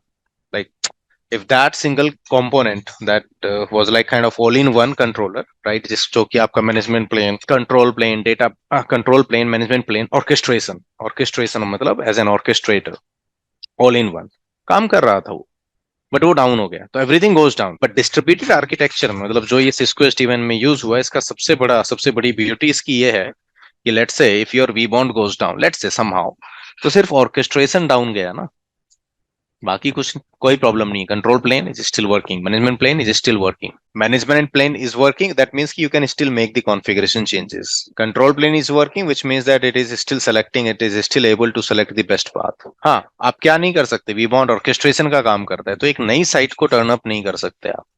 अगर आप सोच रहे हैं कि एक नई साइट को टर्न अप करना है, तो that can not be done. क्यों? क्योंकि एक नए राउटर को टर्न अप करने के लिए, उसको ऑनबोर्ड करने के लिए जो जरूरी होता है, दैट इज ऑर्केस्ट्रेटर, राइट. बिना ऑर्केस्ट्रेटर के आप एक नए साइट को, एक नए राउटर को टर्न अप नहीं कर सकते. अच्छा, अब खाली जरूरी नहीं है कि आपका वी बॉन्ड ही डाउन जाए. मान लीजिए वी मैनेज डाउन हो गया, management plane, then your vSmart which is control plane is still working, और orchestration is still working. And third, अगर वी स्मार्ट डाउन जाते हैं, let's say your control plane went down but your management plane is still working, तो single point of failure नहीं होता. तो इसको इन्होंने बोला है डिस्ट्रीब्यूटेड आर्किटेक्चर. वही यूज होता है सिस्को SD-WAN में कि मैनेजमेंट प्लेन एक अलग कंपोनेंट है, कंट्रोल प्लेन के लिए एक डिफरेंट कंपोनेंट है और ऑर्केस्ट्रेशन के लिए एक डिफरेंट कंपोनेंट है. वैसे similar type of architecture is being used by Versa also. Versa में भी एक सिमिलर टाइप का ही आर्किटेक्चर यूज होता है, ये चीज ध्यान रखना आप। तो वही समझा रहा था मैं आपको। तो separation of management control data. अच्छा, एक चीज ध्यान रखना यहाँ पे, एक ब्यूटी है सिस्को एसटी1 की, बता देता हूँ, इंटरेस्टिंग बनाने की कोशिश कर रहा हूँ और कुछ नहीं है। यहाँ पे एक बड़ा अच्छा पॉइंट ये कि अगर पूरा का पूरा कंट्रोल प्लेन डाउन भी हो गया ना, पहले क्या था, अगर कंट्रोल प्लेन डाउन हुआ तो डेटा प्लेन ऑटोमेटिकली डाउन हो जाता था ना, ऐसे ही पहले, है ना। चाहे वो स्विच ले लीजिए आप या राउटर ले लीजिए, if control plane goes down then data plane also goes down. तो उसके लिए आपने देखा होगा कुछ स्विचेस ऐसे थे आपके, मतलब जैसे 4500 6500, राइट, या नेक्सस स्विचेस जो आते हैं, या आप जो आते हैं वो 9500, है ना। तो उसमें क्या होता है, एक सुपरवाइजर इंजन नहीं होता, दो दो होते हैं, एक एक्टिव स्टैंड बाय में काम करते हैं, राइट। याद आया कि दो दो कंट्रोल प्लेन आप लगा देते हो एक स्विच के ऊपर, just in case if one control plane goes down you have the other control plane available, right, इसीलिए। बट यहाँ पे वो जरूरत नहीं है कि आप, क्योंकि यहाँ क्या है कि जस्ट इन केस अगर आपका ये पूरा का पूरा डाउन भी हो जाता ना, कंट्रोल प्लेन हो गया डाउन, तो भी जो आपकी एग्जिस्टिंग डेटा प्लेन कनेक्टिविटी है, जो एग्जिस्टिंग डेटा प्लेन कनेक्टिविटी है, there is no impact on that. ध्यान रखना, जो एग्जिस्टिंग डेटा प्लेन कनेक्टिविटी है बिटवीन द राउटर्स, उस पे कोई इम्पैक्ट नहीं होने वाला है, कोई इम्पैक्ट नहीं होगा यहाँ पे एग्जिस्टिंग कनेक्टिविटी पे। जो है कनेक्शन, जो आईपीसेक टनल बना हुआ है, वो ट्रैफिक अभी भी जाते रहे, कोई इम्पैक्ट नहीं। तो अगर पूरा कंट्रोल प्लेन डाउन भी हो जाता है ना, तो भी आपका जो एग्जिस्टिंग कनेक्टिविटी है उस पर कोई इम्पैक्ट नहीं आएगा। Your things will keep working as they were. इसको यहाँ पे बोला जाता है जीआर, ग्रेसफुल रीस्टार्ट, है ना। तो जीआर टाइमर भी होता है ऑब्वियसली, बाय डिफॉल्ट ये 12 आवर्स का टाइम होता है, मतलब 12 घंटे के अंदर अंदर वापस से कंट्रोल प्लेन का आना मैंडेटरी है। If the control plane does not come up within 12 hours, तो फिर हो सकता है यहाँ पे कंप्लीट आउटेज आ जाए, ठीक है, आएगी मतलब। मैं बात कर रहा था यहाँ पे separation of management control and उसके जो बेनिफिट्स हैं वो बताया आपको। अच्छा, अब सिस्को एसडी-WAN में एक और एडवांटेज आपको मिलता है, चॉइस ऑफ टोपोलॉजी। मतलब जैसे आप बाय डिफॉल्ट, मैंने बताया जो डिफॉल्ट बिहेवियर होता है सिस्को एसडी-WAN का, that is full mesh, which means कि सभी साइट्स आपस में बात कर सकते हैं, डायरेक्टली डेटा सेंड कर सकते हैं एक दूसरे को। क्यों? क्योंकि टनल आपस में सभी बना लेते हैं, all sites will have the auto tunnels created, ठीक है। बट आपको चाहिए हब एंड स्पोक, आपको चाहिए पार्शियल मैश, ठीक है। अब जैसा मन करे आप वैसा टोपोलॉजी को घुमा सकते हैं, बस वो आपको choice of topology with point and click, आपको पॉइंट आउट करना पड़ता है आपको, बस ये कि हब ये है, स्पोक्स ये है, and that's it, done. So it is easier to modify the topology pretty much quickly, like immediately modify हो जाएगी, and it is so easy. Flexible connectivity with any WAN technology, तो मैं पहले ही बता चुका हूँ कि जो सिस्को SD-WAN टेक्नोलॉजी है, that is transport independent technology. So when I से ट्रांसपोर्ट इंडिपेंडेंट, व्हिच मींस कि ट्रांसपोर्ट साइड में आप कोई भी टेक्नोलॉजी यूज कर सकते हैं, जैसे ब्रॉडबैंड, है ना, ब्रॉडबैंड हो गया, इंटरनेट लीज लाइन हो गई, MPLS हो गया, 4G LTE हो गया, जो आपका मन करे वो आप यूज कर सकते हो। सिक्योर सेगमेंटेशन सपोर्ट करता है, तो VRF तो पहले से सपोर्ट करता है ना सिस्को में, बस उसको यहाँ पे VPN बोला है सिस्को SD-WAN में। तो डिफरेंट VPN बना सकते हो, तो बाय डिफॉल्ट एक VPN का ना तो राउट जाएगा दूसरे VPN में, ना ही ट्रैफिक जाएगा। जैसे मान लीजिए कॉर्पोरेट यूजर्स की VRF बना दिया आपने अक्रॉस ऑल दी साइट्स, और एक दूसरा गेस्ट बना दिया आपने, तो आप सेपरेशन कर सकते हो, क्लियर सेपरेशन की। कॉर्पोरेट यूजर्स का ट्रैफिक गेस्ट VRF में नहीं जाएगा, गेस्ट VRF का ट्रैफिक कॉर्पोरेट VRF में नहीं जाएगा। तो that is supported here in Cisco SD-WAN। तो सेगमेंटेशन आप कर सकते हो यहाँ पे, राइट। लेन साइड को आप मल्टीपल सेगमेंट्स में डिवाइड करके रख सकते हो अपने लोकल एरिया नेटवर्क को। So that's there. Complete visibility from single pane of glass, बताया था vManage, राइट। vManage से आप सब कुछ देख सकते हो, सब कुछ। vManage पे बैठे बैठे ये भी देख सकते हो vManage अप है या डाउन है, vSmart up down, vBond up down, manage routers up down. So you have a complete visibility from the vManage, and that is the reason that vManage is also known as single pane of glass. Then next अगर आप देखोगे critical traffic redirection with application of way routing. So just like आपको मैंने कल भी बोला था कि earlier routers were supporting only IP based routing, like routers used to support only IP based routing. So when I say IP based routing, which means ki packet aaya, like the packet was opened up by the router, will look for the IP header. IP header would have the source IP and destination IP, and for destination IP it will perform lookup in the routing table, and then based on the decision made by the routing table, the packet will be forwarded. But it all happened based on layer 3 information. It all happened based on IP, internet protocol. So based on the destination IP, it was always forwarded. But अब यहाँ जो capability आ गई है, एक नई capability आ गई है, that is called application aware routing. तो अगर आप एप्लीकेशन अवेयर राउटिंग की बात करोगे यहाँ पे, तो एप्लीकेशन अवेयर राउटिंग में क्या होता है कि you have an application. So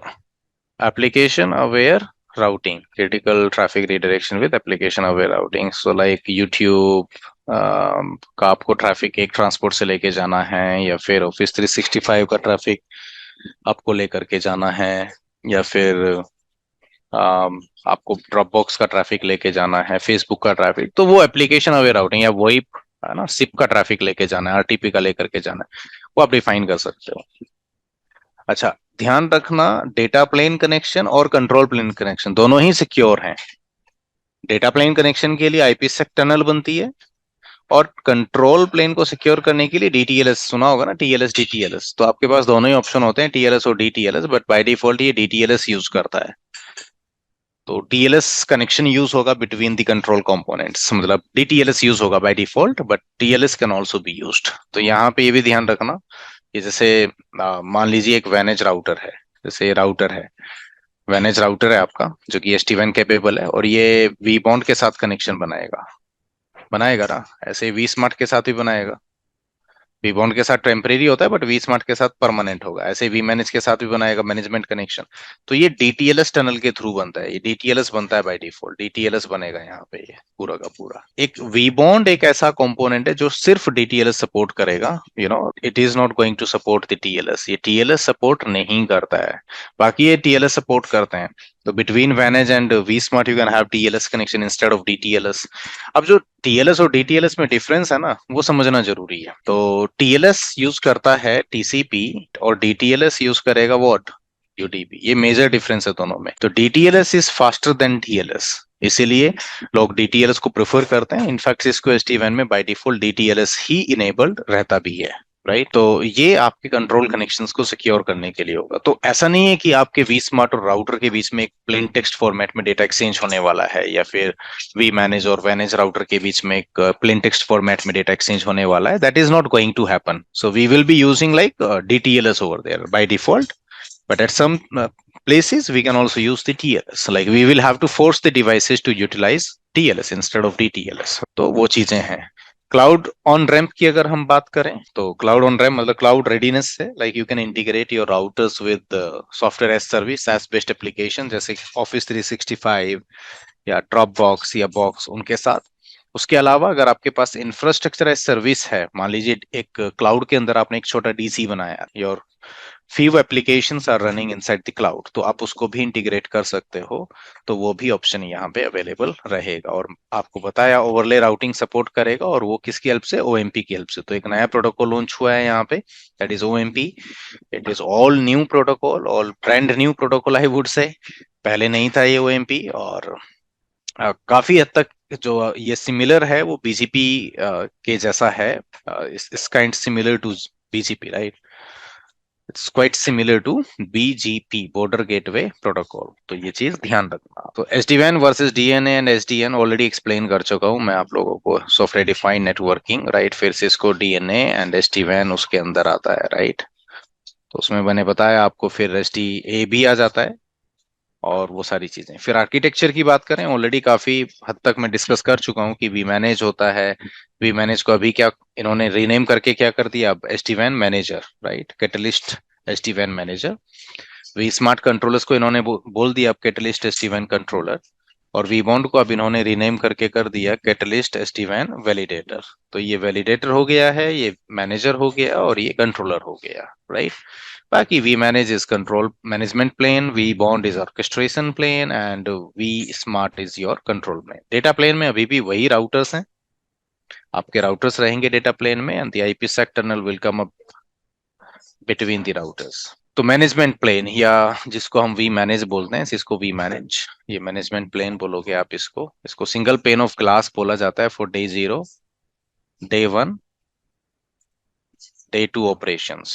single pane of glass for day 0, day 1 and day 2 operations, right? If you talk about the management plane, vManage, it's a single pane of glass for day 0, day 1 and day 2 operations.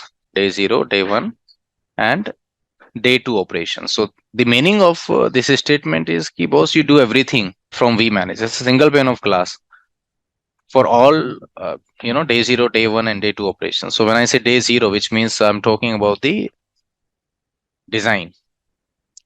Day 1 is implementation and day 2 is monitoring and troubleshooting.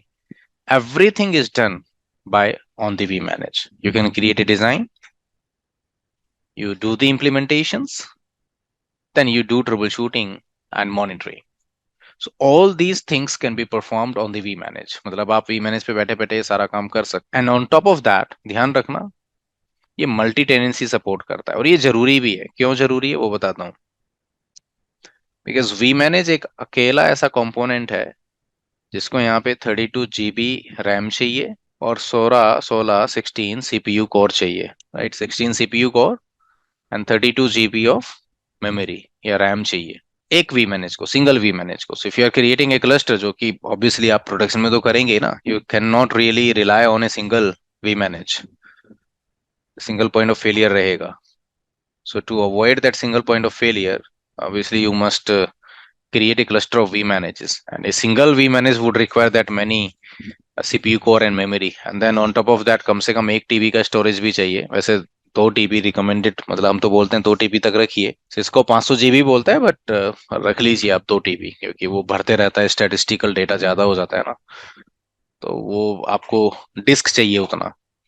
और इसको 2 disc की जरूरत होती है vManage को. एक जिसमें अपना ये बूटेबल ऑपरेटिंग सिस्टम रखेगा, एक तो वो ऑपरेटिंग सिस्टम के लिए, और दूसरा इसको चाहिए स्टैटिस्टिकल डेटाबेस मेंटेन करने के लिए, मतलब एक डेटाबेस के लिए डिस्क चाहिए होती है. सो दैट्स दैट. सेंट्रलाइज्ड प्रोविजनिंग, आप जितने भी डिवाइसेस को प्रोविजन करेंगे इंक्लूडिंग vManage इटसेल्फ, चाहे आप vSmart, vBond या मैनेज राउटर को प्रोविजन कीजिए, वो यहीं से करेंगे. यहीं पे आप पॉलिसीज डिफाइन करते हैं.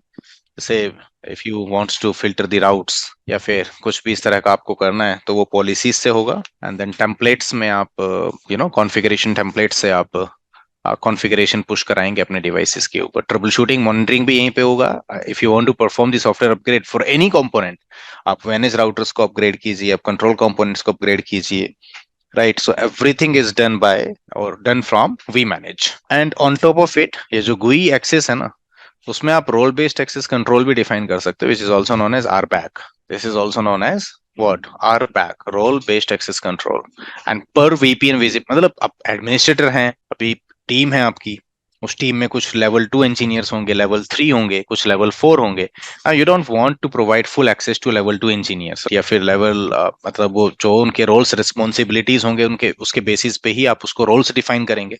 तो वो आप कर सकते हो कि ठीक है, पॉलिसी बना पाए या ना बना पाए, टेम्पलेट बना पाए या ना बना पाए, उसके बेसिस पे आप यहाँ पे रोल बेस्ड एक्सेस कंट्रोल दे सकते हो अपने यूजर्स को. देन ये जो programmatic interfaces and REST and NETCONF, ये दोनों सपोर्टेड है. नेटकॉन्फ जैसे लेट्स से vManage को कोई पुश या पुल करना है इंफॉर्मेशन को vSmart से, vBond से या मैनेज राउटर से, तो यहाँ पे ये क्या यूज करने वाला है बाय डिफॉल्ट? नेटकॉन्फ. नेटकॉन्फ यूज होता है यहाँ पे, SNMP यूज नहीं होता. आप पहले ये काम के लिए NMS क्या यूज करता था? SNMP. बट अभी जो NMS है vManage, that uses NETCONF by default. So for any information to pull in और to push any information out, it will always be using नेटकॉन्फ.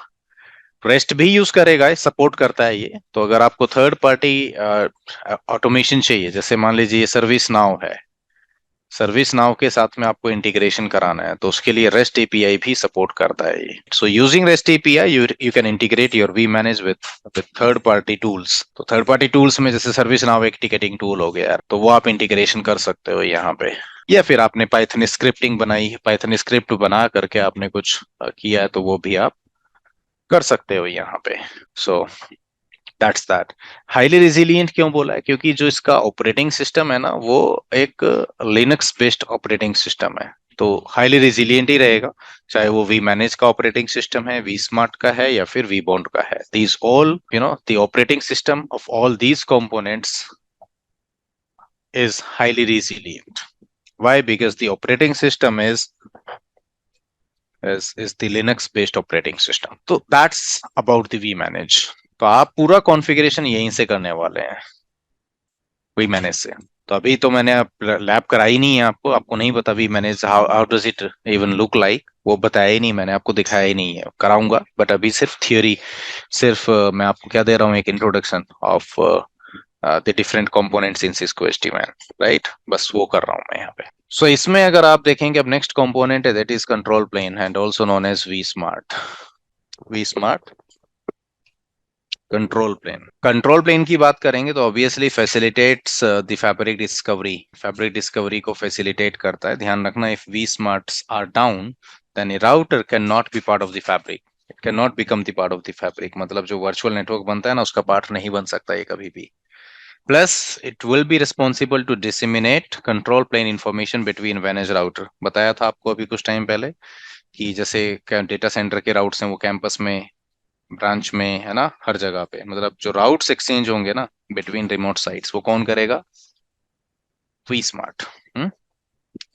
Plus distributes the data plane and app aware routing policies to the manage router. कई बार क्या होता है कि आप यहाँ पे डेटा प्लेन पॉलिसीज बनाएंगे, मतलब डेटा प्लेन के लिए पॉलिसी बनाएंगे, जैसे ऐप अवे राउटिंग पॉलिसी हो गई, ठीक है, या फिर अगर हम बात करें यहाँ पे ट्रैफिक इंजीनियरिंग की, या फिर direct internet access for certain applications, तो अगर वैसी कोई पॉलिसी बनाते हो तो vManage देगा vSmart को, और vSmart फिर वो दे देगा किसको, मैनेज राउटर को। तो इसका मीनिंग वही है।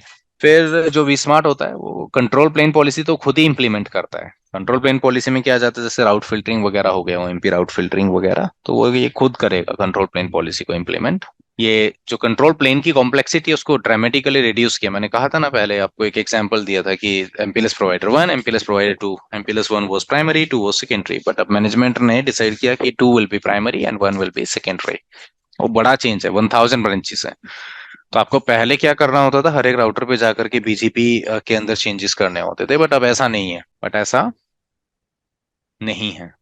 आपको अब हर एक राउटर पे जाके चेंज करने की जरूरत नहीं है, सिर्फ vSmart पे बताना है, क्योंकि it is responsible, like vSmarts are responsible to exchange the information between the routers. बस यहाँ जाकर के बता दीजिए कि सभी साइट्स के लिए ये प्रेफर्ड रहेगा, बस हो गया सबके लिए, यहाँ चेंज किया, बाकी सब पे इम्पैक्ट आ गया। So dramatically reduces the control plane complexity. Highly resilient, मैंने बताया इसका भी लिनक्स बेस्ड ऑपरेटिंग सिस्टम है, तो हाईली रेजिलियंट ही बोला जाएगा। That's control plane. Orchestration plane एक मैनेज राउटर ही होता है, ये कोई अलग से डिवाइस नहीं है। अच्छा, ये स्टेटमेंट मैंने vSmart और vManage के लिए नहीं दी है, सिर्फ किसके लिए दी है, vBond के लिए, क्योंकि vBond ही एक अकेला ऐसा डिवाइस है जो कि मैनेज राउटर है। Actually technically it is a manage router. आप जाते हो मैनेज राउटर को और मैनुअली उसको बताते हो कि भाई तुम एज ए vBond काम करोगे। वैसे है ये क्या, एक मैनेज राउटर है, बट आप बताते हो जाकर के इसको कि तुम भाई मैनेज राउटर तो ठीक है, बट आया समझ में आप लोगों को? तो ये राउटर ही होता है जिसको आपको बताना पड़ेगा कि बॉस आप vBond की तरह काम कीजिए, तो फिर ये ऑर्केस्ट्रेटर बन जाएगा, vBond की तरह काम करेगा। तो एक तो ऑर्केस्ट्रेट्स कंट्रोल एंड मैनेजमेंट प्लेन बताया मैंने आपको, ऑर्केस्ट्रेट करता है आपके कंट्रोल प्लेन और मैनेजमेंट प्लेन को। और फर्स्ट पॉइंट ऑफ ऑथेंटिकेशन का भी काम रहेगा, क्योंकि बताया ना मैनेज राउटर सबसे पहले किसके पास जाएगा, vBond, तो वो ऑथेंटिकेट करता है। तो vBond को इसीलिए फर्स्ट पॉइंट ऑफ ऑथेंटिकेशन भी बोला जाता है। क्यों? आप पावर ऑन करेंगे मैनेज राउटर को, first it will go to vBond, it will try to authenticate with the vBond। अब दो ही चीजें होंगी, या तो ऑथेंटिकेशन सक्सेसफुली कंप्लीट होगा या फिर नहीं होगा। तो यही दो पॉसिबिलिटीज है। तो अगर ऑथेंटिकेशन फेल हो जाता है तो फिर तो आगे कुछ प्रोसेस होगा ही नहीं। But if authentication was completed successfully, तो फिर उस केस में ये vSmart और vManage की लिस्ट मैनेज राउटर को दे देगा, और उस लिस्ट में vSmart और vManage दोनों के IP एड्रेसेस की इंफॉर्मेशन रहती है, और उसके बाद ये कनेक्शन अपना टर्मिनेट कर देगा, और उसके बाद आपका मैनेज राउटर vSmart और vManage के साथ कनेक्शन बनाएगा। होता यही है। उसके अलावा ये NetT को सपोर्ट करने वाला है, इट फैसिलिटेट्स NetT। NetT का मतलब होता है नेट ट्रैवर्सल, और ये बहुत जरूरी एक फीचर है। अगर ये NetT सपोर्ट नहीं करेगा तो आप ब्रॉडबैंड यूज ही नहीं कर पाएंगे ब्रांचेस में ना।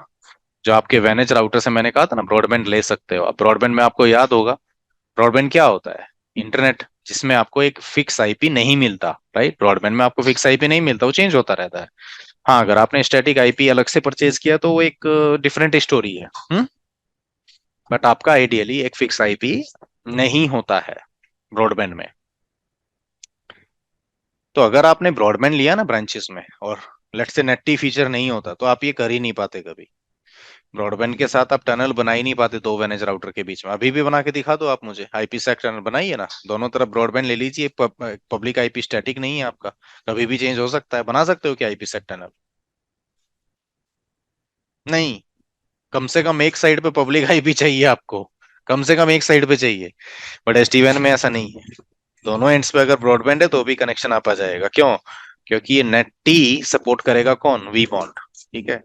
प्लस वी बॉन्ड एक अकेला ऐसा कंपोनेंट है जिसको कि पब्लिक आईपी चाहिए, डेडिकेटेड पब्लिक। पब्लिक तो वी मैनेज वी स्मार्ट को भी चाहिए, बट उसको आप नेट के पीछे प्लेस कर सकते हो। Let's say there is a router who is doing that, उसके पीछे आप vManage and vSmart को प्लेस कर सकते हो। बट वी बॉन्ड में ऐसा नहीं है। वी बॉन्ड को अगर आपने नेट राउटर के पीछे रखा भी है ना, तो फिर स्टैटिक नेट कराइए, इसको डेडिकेटेड पब्लिक आईपी चाहिए होता है।